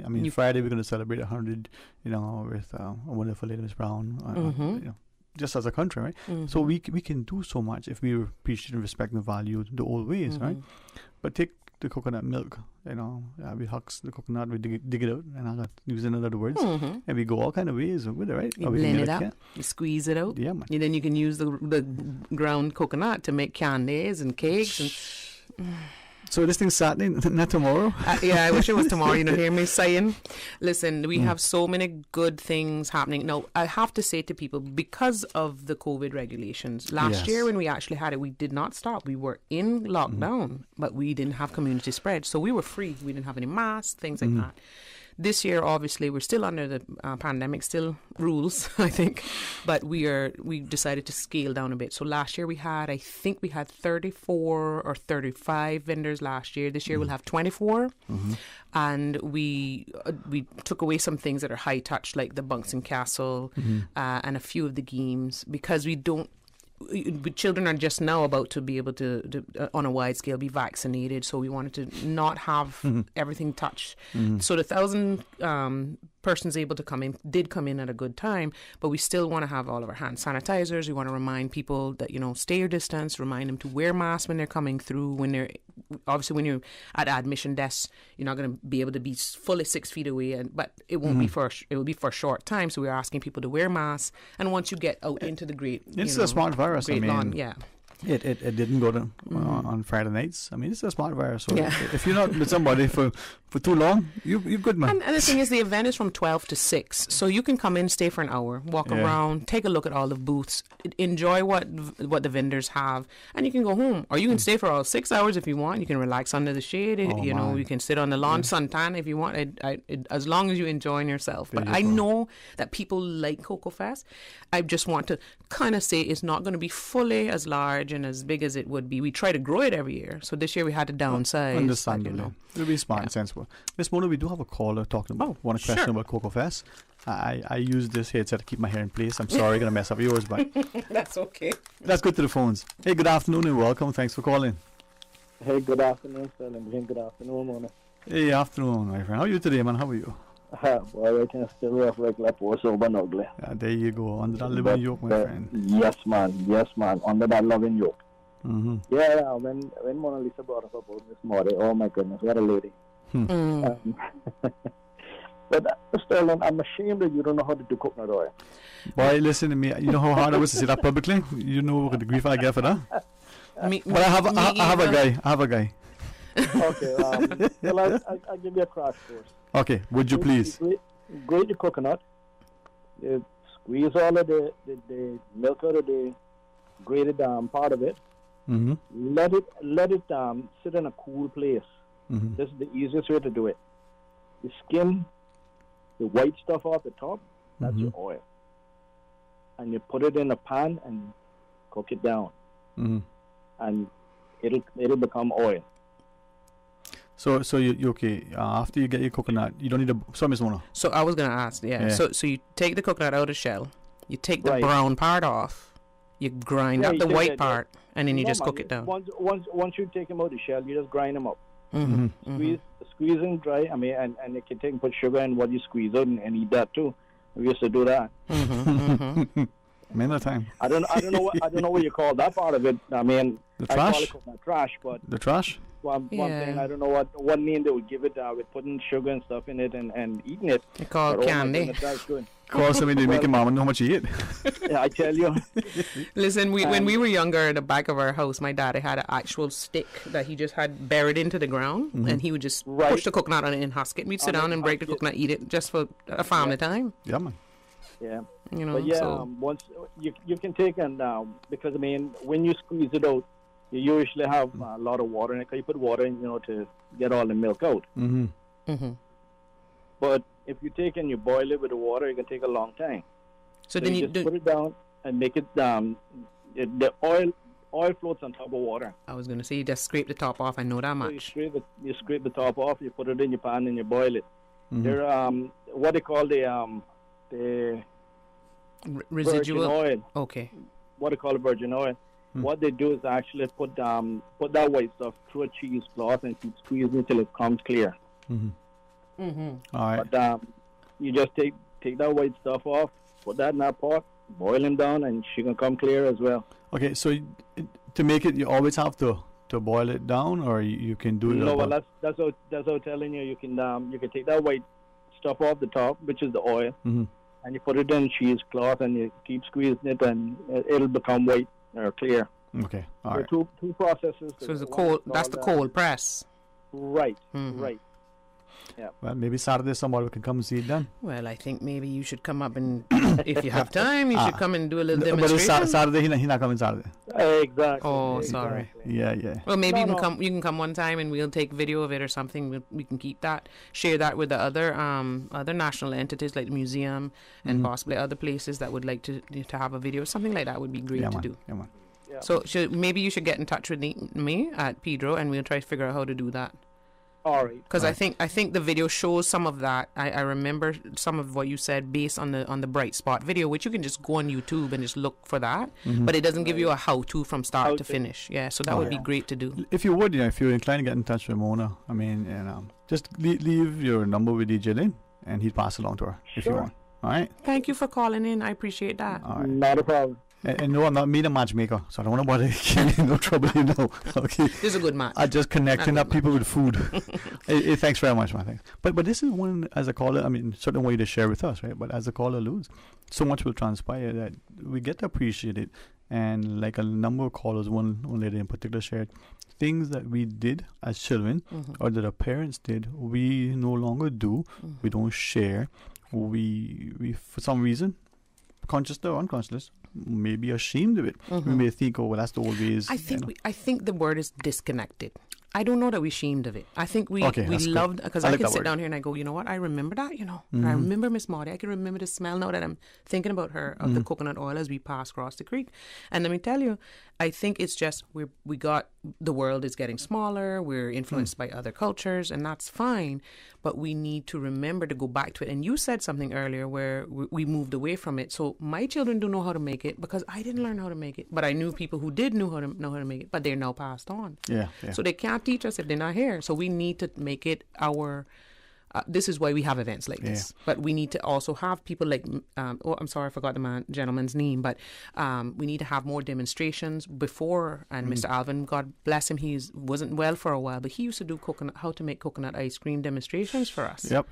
Yeah. So we have the older working with the younger, having events like this, and like Red Sky at Night, like even Taste of Cayman, other events that include the cultural aspect as well as a worldview to help us to connect again. Yeah, man. That cultural, historical context needs not only to be preserved and championed, but we need to find a way that when things integrated, things don't become sort of decimated and relegated to the back burner. Right, and I know this is supposed to be about Cocoa Fest, right? But I will also mention to people right now, if you're not sure, I haven't done this yet, but I want to, talk to the National Trust. They do cooking lessons. They have different events. Go out to these local events like Lukia at the museum. Come to Cocoa Fest. Come to Christmas at the castle. Share with the older people. Reach out to them. Ask them, can you come teach me? Can I come to your house? And then they might just need a visitor too.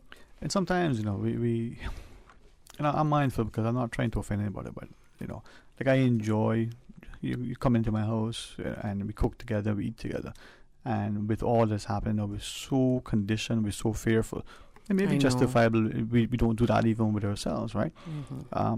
So maybe after this short break, Miss Mona, we can extend an invitation to everybody, remind people of the value to us and to the society, but the importance of fellowshipping at this time, because that's what Saturday is going to be like. You come up with your family, bring your children. All right, Cocoa Fest, Saturday, 12 to 6 at Pedro.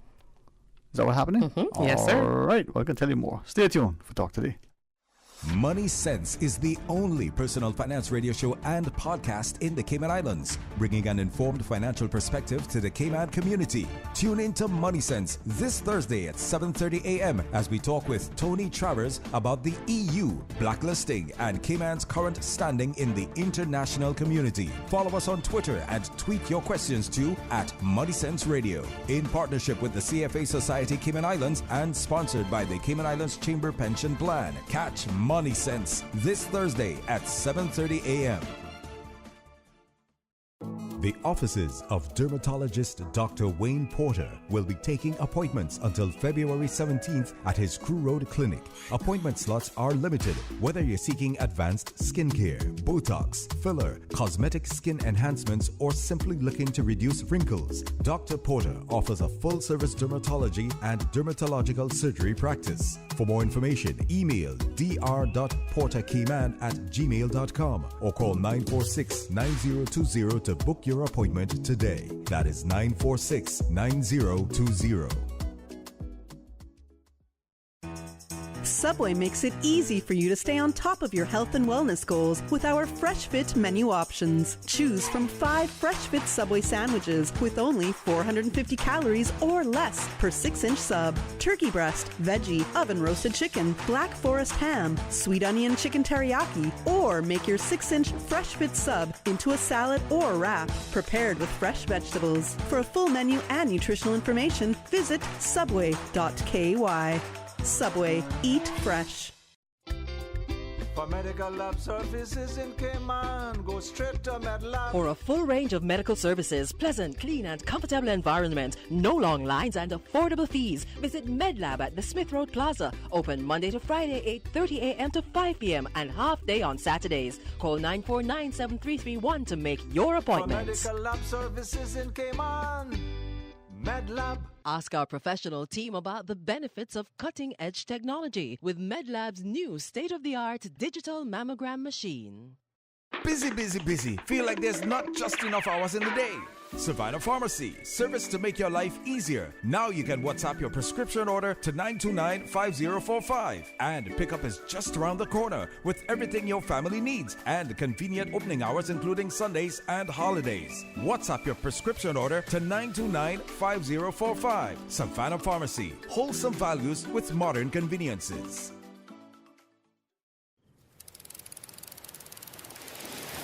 You know what I love to do with my family? Go fishing. I can put the bait on and cast and reel the line all by myself. My mommy and daddy say when they were little, there were plenty more fish to catch. But now there are lots more people fishing, so it's harder to find them. That's why we have marine parks now. They set some areas aside so the fish there can have babies and grow bigger. Then they swim out to other areas where I can catch them. Having the marine parks means there will still be fish there when I'm grown up and fishing with a family of my own. For more info, download the Cayman DOE app or visit doe.ky. Talk today. But I do have some questions. Talk today. Cayman Islands' foremost listeners' participation program. Talk today. Because there are more questions than answers. What the public is saying. Waging to take your calls right now. Sterling Dwayne Ebanks.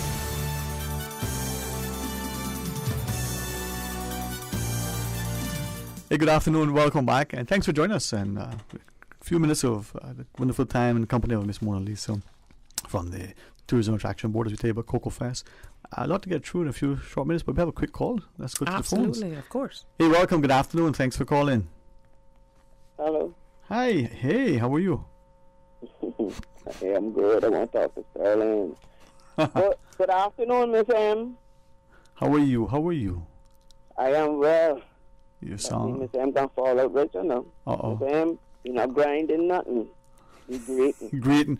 That's half of your product going out. That's true. Grinding. It's greeting it. You're very right. Thank you for that correction. But I didn't want to stay in because you get too close to Carnival and if you're grinding, people will think from you. So I'll be here myself. Well, we're not grinding nothing. Miss M. Yes, ma'am. We got to make some money. Don't give away the family secrets. You talk about the events. We talk economy. Now we got to be just like them. Yes. All is about the economy. There we go. But we're not grinding. We have to. No, you're right. I said the wrong word. When we have graders right up inside the grade house so people can come and look at and touch and see what we used to use. It depends on where it is. I keep telling you. The one that your aunt teach you to use was made for your great grandmother in 1920, but by her Uncle Tom. And that can still give you the best coconut now, you know, Jack. Mm-hmm. We're not grinding nothing, we just greeting. That's right, we don't grind. The only thing we grind is conch. I'm not following you down that road. All right, you didn't fall for the trap, thanks. Okay. No. Conch, sorry. An old lady in West Bay, 90-something years old, she still makes her coconut oil. Yes, ma'am.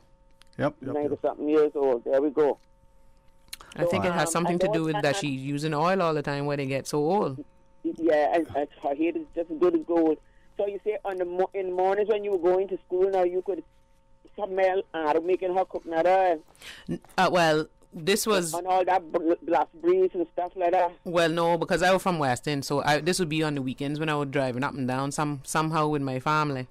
But yes, I know other people who had to walk across, catch the bus and would know when. Everybody knew when Miss Marty was making her. I only remember Miss Marty, but I'm sure there were many others. Mm-hmm. A lot of her elders. What about the scrunching on the homemade bread now? Say that again. The bread. The scrunching on the homemade bread. Oh yeah, and I had a good coconut bread in a long time. But anyway, the scrunching on the homemade bread. Now remember no coconut bread. I say homemade bread. Oh, okay. Coconut scrunching. Okay, good deal with that one. Thank you. I hope you're able. If you're here, are you up here on Saturday? Me, I don't like to see people on my ground. Too kind of people on my ground. And I can't go to Pedro. I would be going Pedro. Yeah, you going Pedro.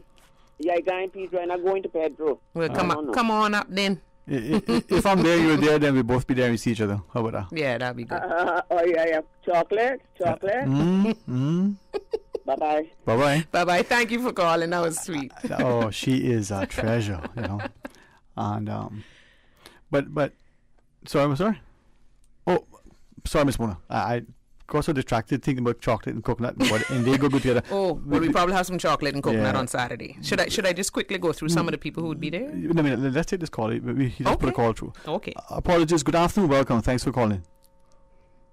Yeah, important information or conversation, but I don't know whether anybody's mentioned it because I just kind of tapped in here. Mm-hmm. But the shell of the coconut itself was very much used in Cayman.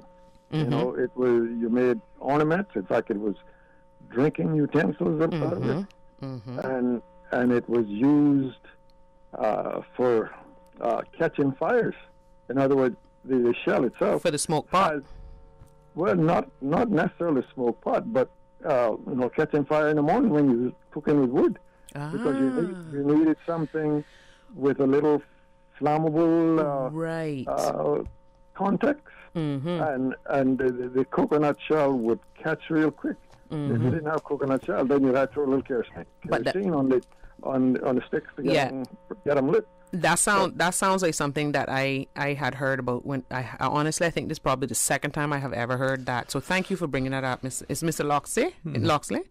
Mm-hmm. That was a very, very, very widely used aspect of the shell. And also, you're talking about the coconut. You got to talk about the coconut tree. Also, the leaves of the coconut tree was what you covered catboat shades with, and any 1,000 foot of beach in any of the districts, you would see probably 10, 15, 20 of those catboat shades covered with coconut leaves.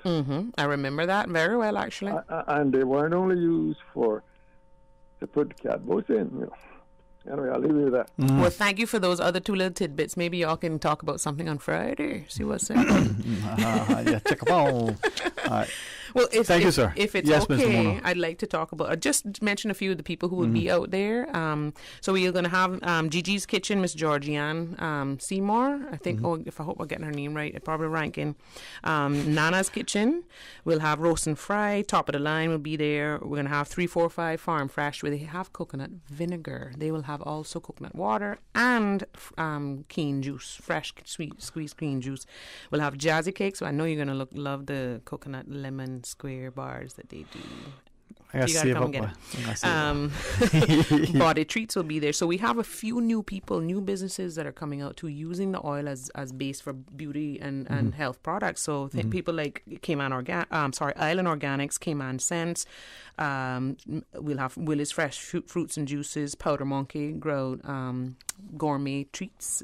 Of course, our sponsors, our main sponsors I want to talk about is Fidelity. They've come on for the 4th year in a row as our main sponsor, and of course Pepsi from CEL or through CEL distributors. Pepsi has been with us for every single year, making sure that we have all of the coverage we need. That helps us with saving some money, so that we're able to raise some funds, because we're raising funds to put back into the preservation of the grounds and the Great House, which people may or may not know. We just had a few months of repair. We're back up and running, and we will have the castle open for everybody to come and take a look. there's a lot going on for Cocoa Fest, so if you ask me a question, I'm sure I can answer it. Well, this is where, I keep thinking that so much happens here that we don't appreciate it. Now, we see the vendors, we see the whole notion of our sponsors and the partnership, especially at this time in the community. And maybe as parents or as the mentors, we'll bring our younger people to come out and appreciate it. It's 12, to 6. A nice time slot. Get what we got to get done in the morning, still got time to do stuff in the afternoon. Now, with that, though, some of the food items and stuff that you have, people, the admission is very, very affordable. Yes. But they bring a couple of dollars and buy a few things and they have a good sample. Thank you for bringing that up. It's $10 for adults. So that's 12 and 13 and up. It would be $10. So I just qualify. Okay, yeah, you just qualify. 6 to 13 is $5, and children 5 and under are free.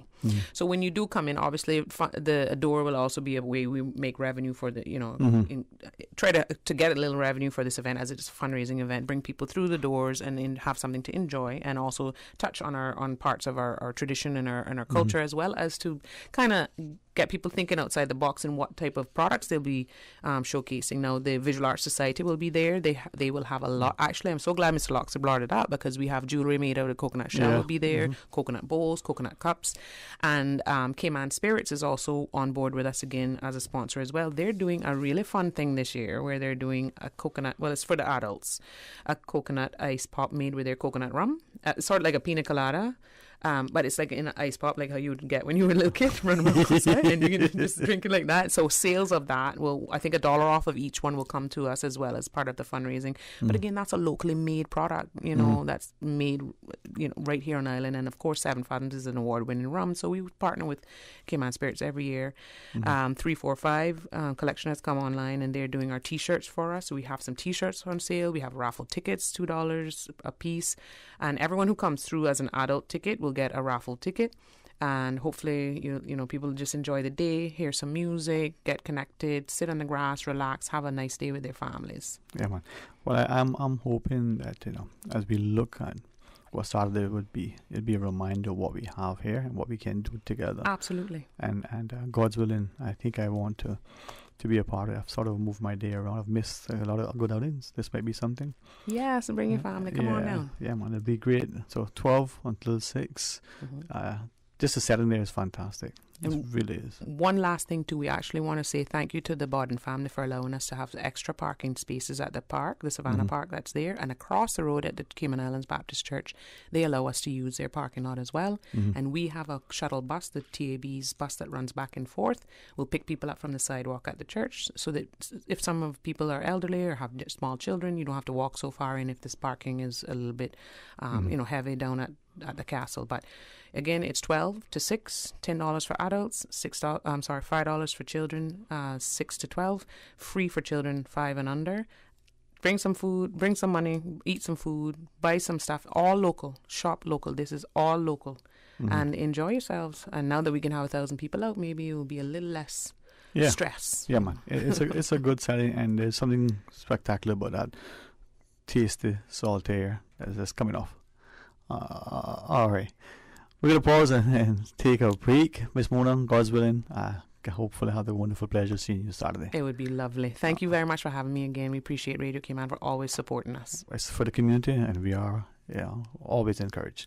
All right, let's pause, take the break, and when we come back, our good friends from the Family Resource Center, and thanks to the wonderful callers and a few minutes of extra in for this. So stay tuned for Talk Today. The 2022 Cayman Arts Festival is pleased to showcase their newest feature with the K Forte String Quartet featuring Sarah Newman, Harriet Henley, Joan Tamayo and Antonio Sanchez, performing Baroque-era pieces by Handel, Bach, Corelli, Vivaldi, Telemann and Purcell. Fall in love with the passionate quartets of the violins, a viola and cello. Thursday, February 24th, 7 p.m. to 8:30 p.m. at the National Gallery of the Cayman Islands. Tickets are US $40 for adults and $10 for students. For more information or to purchase tickets, please contact enquiries at caymanartsfestival.com or call 922-5550. The K Forte String Quartet, Thursday, February 24th, 7 p.m. to 8:30 p.m. at the National Gallery of the Cayman Islands. You are listening to Radio Cayman, the voice of the Cayman Islands. Today's biggest news. Radio Cayman. Your voice, your choice. Local, regional, international. This is Headlines from Radio Cayman's newsroom. Today's biggest news. With your latest headlines, I'm Felicia Rankin-Solins. The Ministry of Border Control and Labour has issued an update on payment of the Displaced Tourism Employees Stipend. As of Tuesday, February 22nd, all payments with correct banking details have been submitted to Royal Bank for electronic funds transfer to individual banks for recipients who elected to have the funds deposited directly to their accounts. For those who chose to be paid by cheque, the distribution of cheques began on Tuesday, February 22nd from the Government Administration Building on Elgin Avenue in Georgetown. For further information, please call 649-6932 or email stipend@gov.ky with any questions. In international news, President Vladimir Putin has insisted that Russia's interests in security are non-negotiable amid reports of more Russian troops moving closer towards Ukraine's borders. The West has announced a range of sanctions on Russian interests. We've cut off Russia's government from Western financing, Mr. Biden said, after Russia's upper house of parliament authorized the president to send troops into two parts of eastern Ukraine controlled by Russian-backed separatists. Extreme wildfires are set to become more frequent, increasing by around 50% by the end of this century, according to a new UN report. The report finds there's an elevated risk in the Arctic and other regions previously unaffected by fires. The scientists define extreme fires as extraordinary conflagrations that occur roughly once in 100 years.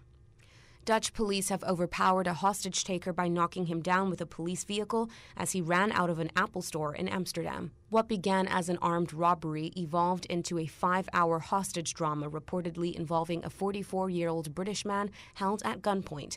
When the gunman asked for water, the hostage seized his chance and escaped. As the hostage was chased out of the shop, the gunman was deliberately run over by a police car. The man who had a gun was searched for explosives by a robot as he lay seriously injured on the ground. These are your latest headlines. I'm Felicia Rankin-Solins. For the latest in news and information, follow Radio Cayman on social media, Facebook, Instagram, Twitter. Download the Radio Cayman app or log on to our website, radiocayman.gov.ky. The 6:30 p.m. weather report, Monday through Friday, is proudly sponsored by CG Britcay. Insurance, health, pensions, life, where people come first. For medical lab services in Cayman, go straight to MedLab. Blood test, x-ray, and mammogram, all of that is MedLab. Affordable fees and friendly service, a full professional team. MedLab is always comfortable, MedLab is always clean. For medical lab services in Cayman, MedLab. Call 949-7331 and ask about MedLab's new state-of-the-art digital mammogram machine. The 2022 Cayman Arts Festival is pleased to showcase their newest feature with the K Forte String Quartet featuring Sarah Newman, Harriet Henley, Joan Tamayo and Antonio Sanchez, performing Baroque-era pieces by Handel, Bach, Corelli, Vivaldi, Telemann and Purcell. Fall in love with the passionate quartets of the violins, a viola and cello. Thursday, February 24th, 7 p.m. to 8:30 p.m. at the National Gallery of the Cayman Islands. Tickets are US $40 for adults and $10 for students. For more information or to purchase tickets, please contact enquiries at caymanartsfestival.com or call 922-5550. The K Forte String Quartet, Thursday, February 24th, 7 p.m. to 8:30 p.m. at the National Gallery of the Cayman Islands. Your Radio Cayman 6 p.m. news, Monday through Friday, is brought to you by Logic. Your life connected. A caring and community spirit, cherished family and cultural values. These are some of the things that still embodies the Caymanian way of life in the Eastern Districts today. Savannah Pharmacy, your neighborhood pharmacy, located in Countryside Shopping Village, is delighted to offer products and services of real value. Whether it's catering to your family's medical needs or carrying apparel, gifts, and beauty products, Savannah Pharmacy provides you with more than just prescriptions. Remember, they're always just around the corner with everything your family needs and convenient opening hours, including Sundays and holidays. Savannah Pharmacy. For more information, call 946-3336. But I do have some question. Talk today. Cayman Islands' foremost listeners' participation program. Talk today. Because there are more questions than answers. What the public is saying. Waiting to take your calls right now. Sterling Dwayne Ebanks.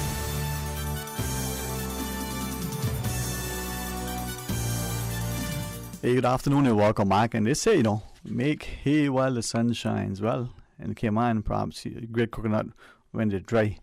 949-8037 is the number we want you to use because of always the toll free is there for you. And with great respect and appreciation and love for our good friends over at the Family Resource Center, we extend publicly our apology for having a small delay and getting to this next segment. On the phone from the Family Resource Center is our clinical supervisor, Ms. Charmaine Miller, and her colleague, Andre Bailey, one of the parent facilitators. Hey, good afternoon. Thank you so much for calling in. Thank you so much for joining us. And again, thank you for your patience and understanding as we join you now. Hi, Sterling. Thank you for having us. Really appreciate being on board again. Oh, man. Thank you all very much for coming on board and for Ms. Tammy for facilitating this discussion, scheduling it for us, as we get into the month of March, almost, Honoring Women Month. It's really a pleasure to partner with the Family Resource Center. So, absolutely. From that perspective, Ms. Miller, yeah, as we say that. Absolutely. So, March is right around the corner, and as usual, we celebrate the month of March is an opportunity for us to observe a noteworthy campaign, which is our Honoring Women Month campaign. I can't believe this is our 23rd year. Wow. Celebrating this campaign, and honestly, Sterling, each year it just continues to get bigger. Our ideas evolve, but there's definitely a sense of just community, involvement, and everyone, whether it is within a community, business setting, school setting, is really on board with this campaign and just the overall agenda of it, which is really and truly to raise awareness about the issues that are impacting women and girls, as well as, pushing that agenda further in terms of promotion of gender equality, both individually as well as collectively and as a country. So this year, our theme is #BreakTheBias. Every year, the themes are just really captivating in all honesty. And this year, with that theme, we're really focused on creating different events, very much looking at it from a holistic standpoint. And that's what we're going to talk about today, like how the events that we have on board, whether it's the physical one, the mental health aspect of it, the spiritual ones, but just overall, how are we observing Women's Month campaign here in Cayman? Right. And because she was our guest yesterday, and she said it publicly, architect and one of the drivers behind the Cayman Enterprise City, Miss Cindy O'Hara. Okay. A relatively, young lady, I don't think anybody would disagree, shared that but for the love, the nurturing, the support, the encouragement of our parents in particular, exactly. She would not have gone into a field of architecture, which probably is to some extent still seen as, well, that's not where women go, right? Right. And, not a female, dominated field or traditional. Right. To say the least. So, and I really love that you're bringing that up, because we have really taken on the theme of breaking the bias and really pushed ourselves to get into the field of STEM a little bit more and talk about how can we break the bias, how can we create some of these events that are really getting to talk about women in STEM and how they've pushed their agenda. They decided to pursue a field that was mostly male dominated and thrive in that. So we have various events that we're organizing this year that have that encompass STEM within that. Right, and that's certainly being blessed with 7 sisters and I think a million nieces and grandnieces and nephews. It's wonderful to see parents nurturing their children and bringing them along. In the Cayman context, in the absence of having the statistics before me, I think we started to see increasingly a lot more of our young ladies taking up the mantle for education, employment, and the like. And given that we're now the Family Resource Center, making sure that we have, as you share, that holistic approach to nurturing all of our children, right? Right, absolutely. I'm not too sure on the statistics, but I would certainly agree. And I guess maybe, I mean, even if we look at it from an education perspective, recently the government has done a great job with, increasing our scholarship opportunities, the scholarship amount for individuals that want to pursue, bachelor degrees or tertiary degrees and whatnot. But I'm not too sure what the percentage is in terms of men or women doing that, right? But the reality is that we have a high percentage of women that are pursuing and are trying to, get to a place where they have equal opportunities, and that begins with education, right? Also, and it also begins at home. So you were talking about Miss O'Hara, right? And whenever we talk about gender equality, we're talking about having an individual responsibility as well as a collective one, a responsibility to break the biases, right? How are you going to break biases within your little sphere of influence, as opposed to waiting for it to be very grand and to come from the top and from policy making? But what are we doing individually to challenge some of those gender stereotypes or biases that we may have? And that begins at home. That begins with what you mentioned about Miss O'Hara, having that family support, right? Crucial. So for us, we've really taken that approach, Sterling, and we actually, I'll just get into it already, we're doing a STEM girls camp on the 26th of March, and that's all about fostering girls that are interested and have that passion for science, all things STEM, right, and creating a day out of it where they can have a really good time and understand, hey, if I were to pursue the STEM field, these are all the cool things that would open up for me and the opportunities. So within that event, we're actually going to have women that are engineers, biologists, architects actually feature in that event and do little 5 to 10 minute pep talks to our participants so that they can actually realize that connect and understand that this is fun, but this is actually something that I can do for a living and pursue also. Where I know you shared it's on the 26th of March. Where and what time? Well, right now we are still hashing that out. Okay. Changes, but it's definitely going to be at a school. And let me make that correction. It's actually the 19th of March. Sorry about that. Oh, no. Thank you for correcting us. So that's the 19th of March. Yes, it is an all-day camp from 9 to 3 p.m. And it is going to be free, thanks to the sponsorship support that we've already received.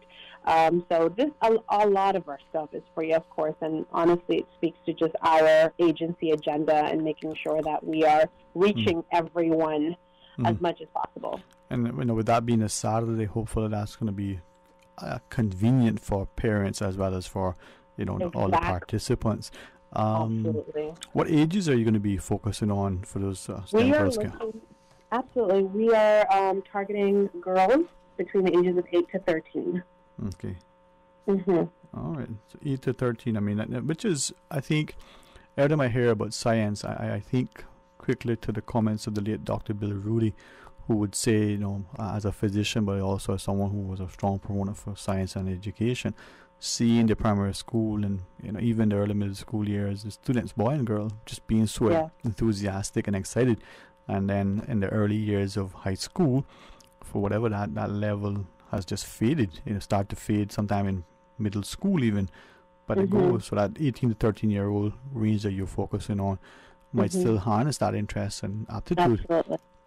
Right. So for people and parents, teachers, others in the lives of our young, 8 to 13 year old ladies, if they want to get more information or to register to find out more about the STEM camp on the 19th of March, I mean, that's tomorrow basically when you look at the calendar, right? It's just happening so fast, but it's wonderful. It's just a matter of reaching out to us. We will be doing a lot of promotion, especially in the schools. So it's about just reaching out to FRC at 949-0006 or emailing us directly, frc@gov.ky. So we will be rolling out all of our events as of next week. And like I said, most of our stuff is free. And I'll talk about sponsorship later on because we do have to show that appreciation, and huge shout outs to our committed, our loyal FRC sponsors and friends. Yeah, and this is with our partnership, from those who sponsor, whether cash or in kind, who volunteer and partner, we make a difference. So I know you have that, and you also have some other things as you do on an annual basis. But then from time to time, there are other little things coming up. So we're excited there. If you wish to share with us. Sure. So Andre's on. Andre, do you want to just talk a little bit more about the other initiative? Welcome, Andre. Yes, thank you, Sterling. Well, this year for Honor Women, we're going to be doing a lot of activities. One of the early ones within the month is on the 6th of March. That's Sunday, the 6th of March, will be the women's volleyball tournament. It's a fun petition, Sterling. So it's fun, and it's a competition all in the same breath, so we call it a fun petition. I like that, yeah. And that will be on the 6th of March at Public Beach. And we're inviting persons to come out and support. We are also encouraging persons to get registered if they want to play in that competition. It is set up in 3 different divisions. So there is a 2v2 competition, which is 2 persons versus 2 persons, which is a normal beach volleyball situation where persons can go and play as almost professional players. A lot of the Cayman Islands volleyball players will be playing in that division because it uses the rules. But there's also the female fun division, and this is where you could simply play with your girlfriends. It's all female, and they play just to get the ball over the net, simply not let the ball touch the sand. And it's fun, it's exciting. That is also free to enter. And there's also the family fun division. And in the family fun division is where you play with family members or friends. And of course, because we are involving everyone in the competition, that part allows for one male to be on court at a time because it's a family competition, family and friends, but there must be a minor on court as well. So we're getting the children involved, we're getting the male involved, celebrating women, and we're getting the women involved. Everybody to be honoring women this month, 2022. Right. Now, just for my personal edification, at the very least, when you say you're getting a minor involved, is that on the 18, on the 12, on the 5? On the 18. Okay, perfect. The person must be under 18 years old. Great. No, and I'm trying to be, well, I don't want people to accuse me pedantic at all, but for sometimes, even we differentiate as to what qualifies as, age and majority. As what a minor is and so on. Right, but we say under 18 based on the fact that that's the age for children, and we wouldn't want a family member to be left out. Exactly. If we use an age limit like must be under 12 or something. So one male and one minor, and that minor could be the minor being a male, or the minor could be a female. The minor could be male or female. Right. Whatever family component. Yeah. Whatever family component is. And right. So I love that. Yeah. That is free to enter as well. There is a family grand prize at the end. So we're inviting persons to join us on Public Beach on the 6th of March. We start at 1 p.m. Of course, we're going to be talking about our sponsors who are on board for this event. We are in partnership with the Cayman Islands Volleyball Federation, CIVF. So they are doing all the logistics in relation to the gameplay and so on. The Volleyball Federation here is doing that. And as you know, the Cayman Islands always had a history of great beach volleyball players and beach volleyball playing and hosting competitions and so on. So you are expecting a competition that is awesome to kickstart Honor Women's Month for 2022. Awesome. We are having a Empower Me for Success workshop on the 16th. And there will be a pop-up market as well for women in business. So we are inviting women who own businesses and would like to be a part of that pop-up market experience to reach out to the Family Resource Center, send us an email, frc@gov.ky,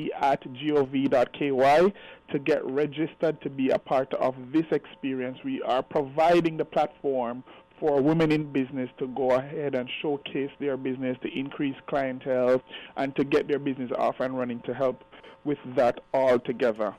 Charmaine already spoke about the STEM camp. And of course, our annual 5K event comes up on the 27th of March.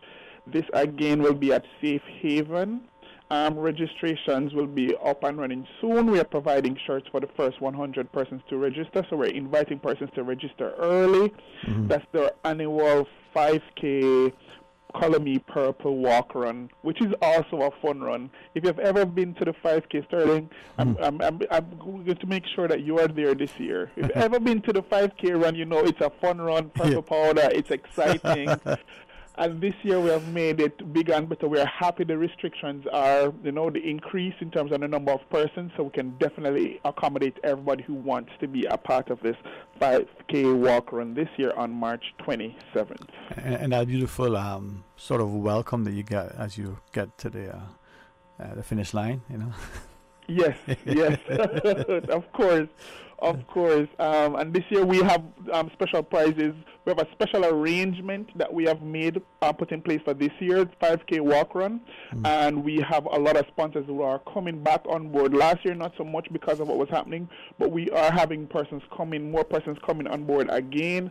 Of course, we know that Honoring Women Month every year is something that we really put emphasis on, and we really try to celebrate here on Ireland. And we are encouraging persons to support us.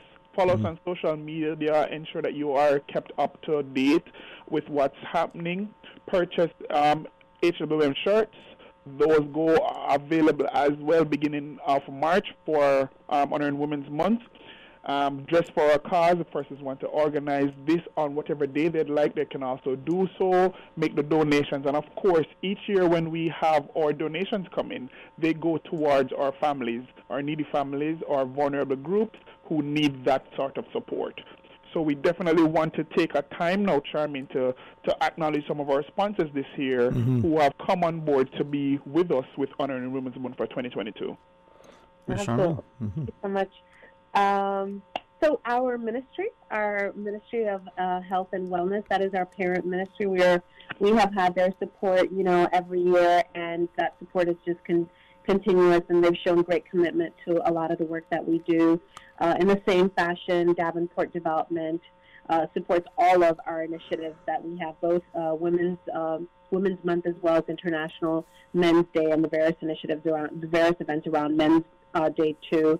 Cayman National Bank, CUC, BAF Insurance, Avant Motors, Maples Group, the Gender Affairs Unit, as well as the Department of Sports, and Glen Volkers and Water Authority Cayman. So all of everything that we do, it would not be possible without, the support of these agencies and these organizations. Most of our events are free, like I said earlier on, and their sponsorship really and truly goes directly to the delivery of this, as well as making sure that we are meeting those needs for the young parents that we're servicing. And that's what this campaign is about. It's about, breaking biases and supporting our young mothers who oftentimes, whether, they've had traumatic backgrounds, they necessarily didn't have a fair chance. Sometimes that can be perceived otherwise, however, and have really been making great strides while accessing our parenting services here to ensure that they are not replicating, their story when it comes to creating healthier attachments and just overall improving their overall quality of life while they're accessing work here with us. So it is all a noteworthy cause, and we are just really excited. Like I said, the community support every year just continues to grow, and it just really speaks to the fact that we're growing as a community. We're recognizing the need for this kind of work and this kind of intervention that we offer, and to have the community support is just really inspiring also. And this is where we always hear about many hands make light work, and I think this is where that is so indicative, and we can enjoy ourselves, but we can also get a space and a place where we appreciate the significance of your initiatives at the Family Resource Center. So the whole month will be just celebrating our women, our girls, but we will show the great respect and love that they deserve. As I said, I'm also thinking the importance of the mentoring.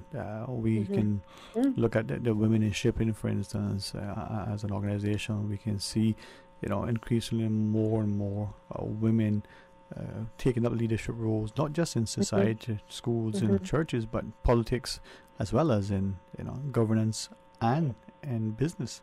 So you're doing something that brings us along, and I like the idea. Let's break the bias. Yeah. So, It's really cool that you mentioned mentorship. I didn't put that as something that I wanted to talk about today, but we are actually partnering with Big Brothers and Big Sisters to launch it's quite innovative. A mentorship program for this particular population that I just talked about. Mm-hmm. Innovative in that Big Brothers and Big Sisters does not necessarily work with this population, and so they already have the blueprint. They're an international reputable organization, and so we've partnered and recognized that there is a need here. There is a gap. You know, we've got young women that unfortunately have not had the support, have not had those positive role models in their lives, and so to be able to work with them and have mentors and mentees that are coming from our vulnerable population be supported is just it's very rewarding, and that is an initiative that will launch next month also. You know, this is where I think as we start to not only adopt other successful practices from other jurisdictions, but we innovate. Sometimes even when we adopt, we maybe add a little flavor and flair to be cognizant and responsive to what's unfolding here. I'm excited. It's a wonderful time to be alive, despite all the things that may be transpiring. It's just another transitional phase. Right. Yeah, I agree 100%. All right. So from your volleyball tournament on the 6th to the Empower Me Success Workshop to your pop-up market, and I think I'm excited about the STEM camp. Kind of.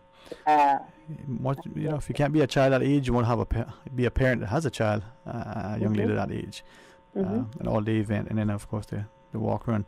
Safe Haven, you said, Andre, on the 27th, huh? The walk run, the Color Me Purple.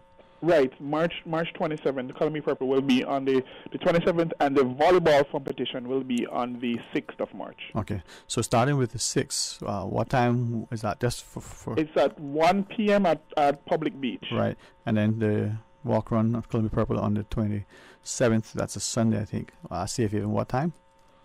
Right, that kicks off at 6, and that's Safe Haven. 6 a.m.? Yes. All right, so enough time to get home after the night out. Enough time to get back home if you want to go back out to church. So lots of time, right? That's correct. Lots of time. Finish the race real quick and get to the house of the Lord.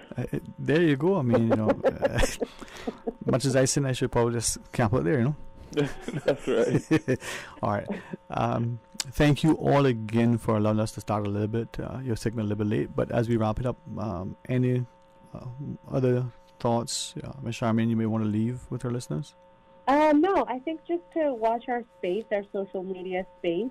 There's going to be a lot of activity starting next week, and we're also actually looking for volunteers. So if you're passionate about this social issue and just supporting our campaign in a different way, not everything has to be through sponsorship, but also helping out with some of our events and volunteering, please reach out to us at frc@gov.ky. Like I said, watch our social media space and stay tuned because there's lots to engage in, and I truly believe that the calendar is very much diverse and will attract different women and just overall call community attention and create a space for action as well as just reflection. All right.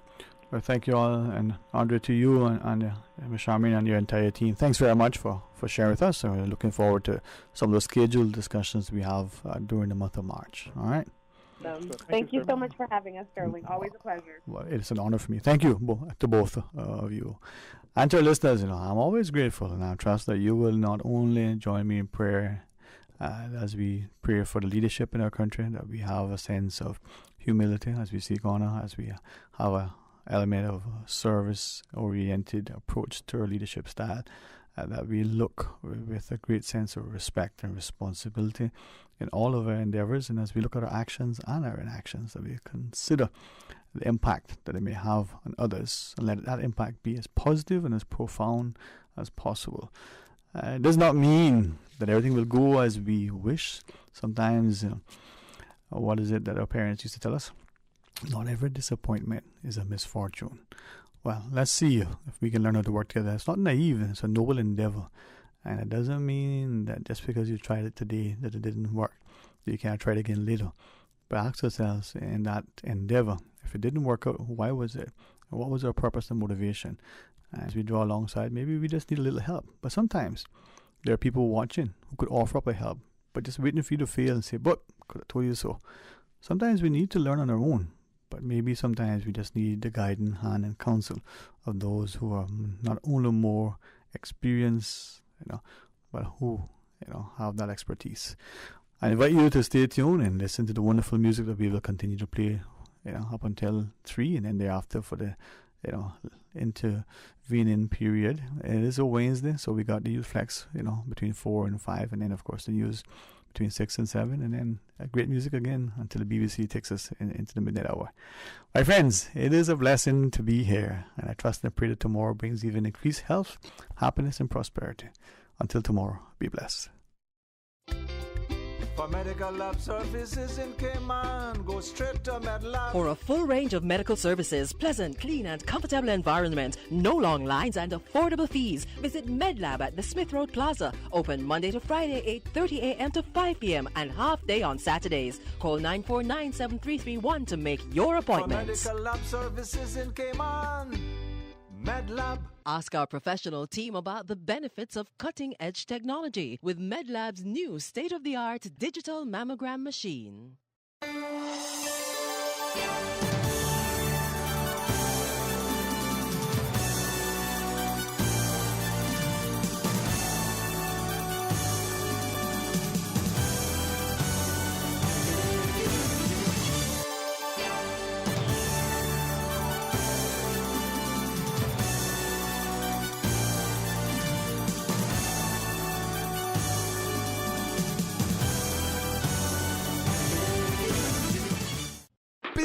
Busy. Feel like there's not just enough hours in the day.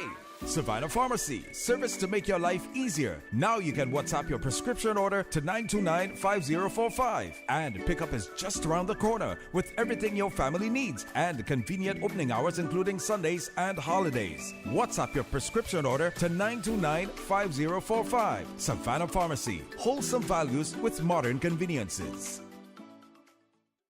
You see how hard it's raining? Yeah, and I don't have time to fight traffic and get my lunch from Subway. I have so much work to do. Why don't you order Subway by using the Let's Eat or Bento app? Save time, stay dry, and get your sandwich fast. I never thought of that. Great idea. I'm going to order now. Order me a veggie pizza while you're at it. And a cookie platter for the office. Too busy at work or home? Is the rainy weather stopping you from dining out? Order your favorite Subway sandwich, wrap, or pizza through the Let's Eat or Bento app with fast and reliable delivery. Subway, eat fresh.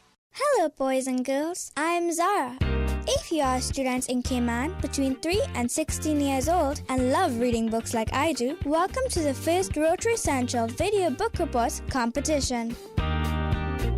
Record your short video, no more than 90 seconds, on why you love your favorite book, what made you excited, or what made you laugh. There are lots of fabulous prizes. Too many to talk about now. For further information and sign up, go to Rotary Central Cayman Islands Facebook page or email david.rotarycentral@gmail.com. Record your book report video and send it by March 31st.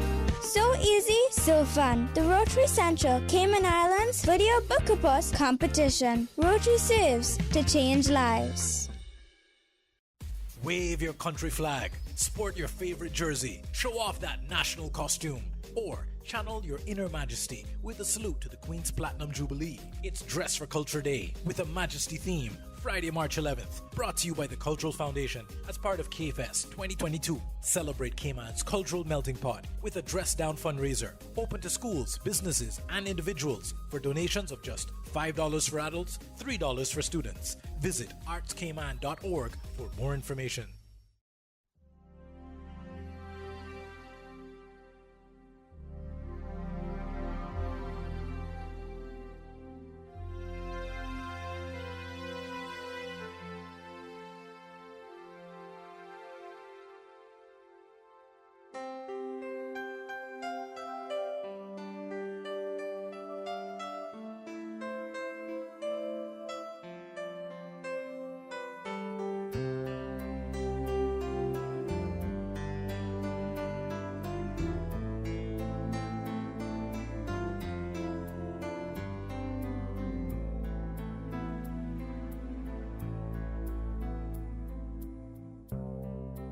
Oceans apart, day after day, and I slowly go insane.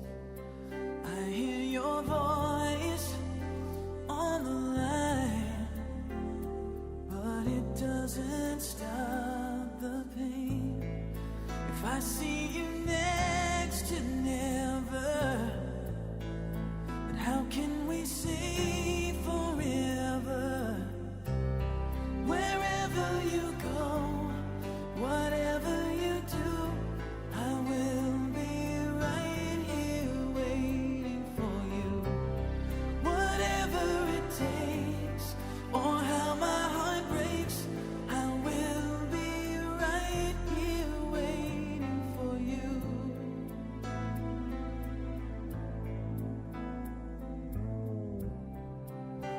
took for granted all the times that I thought would last somehow.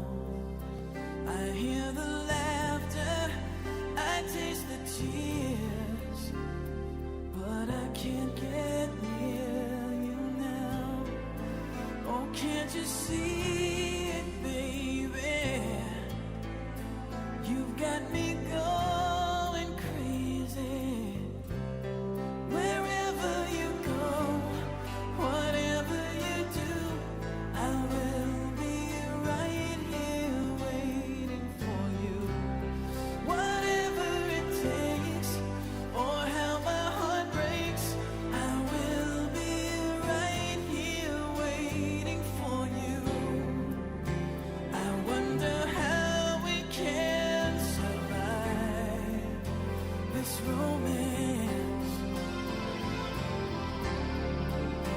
But in the end, if I'm with you, I'll take the chance.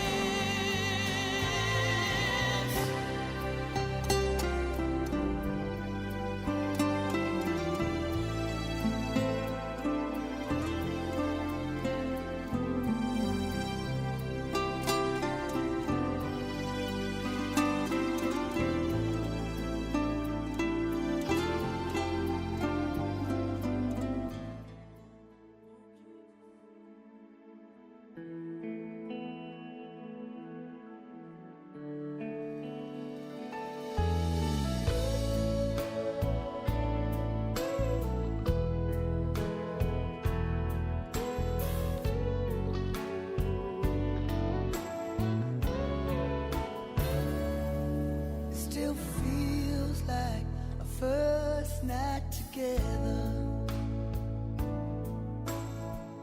Feels like the first kiss, and it's getting better, baby. No one can better this. I'm still holding on, and you're still the one. First time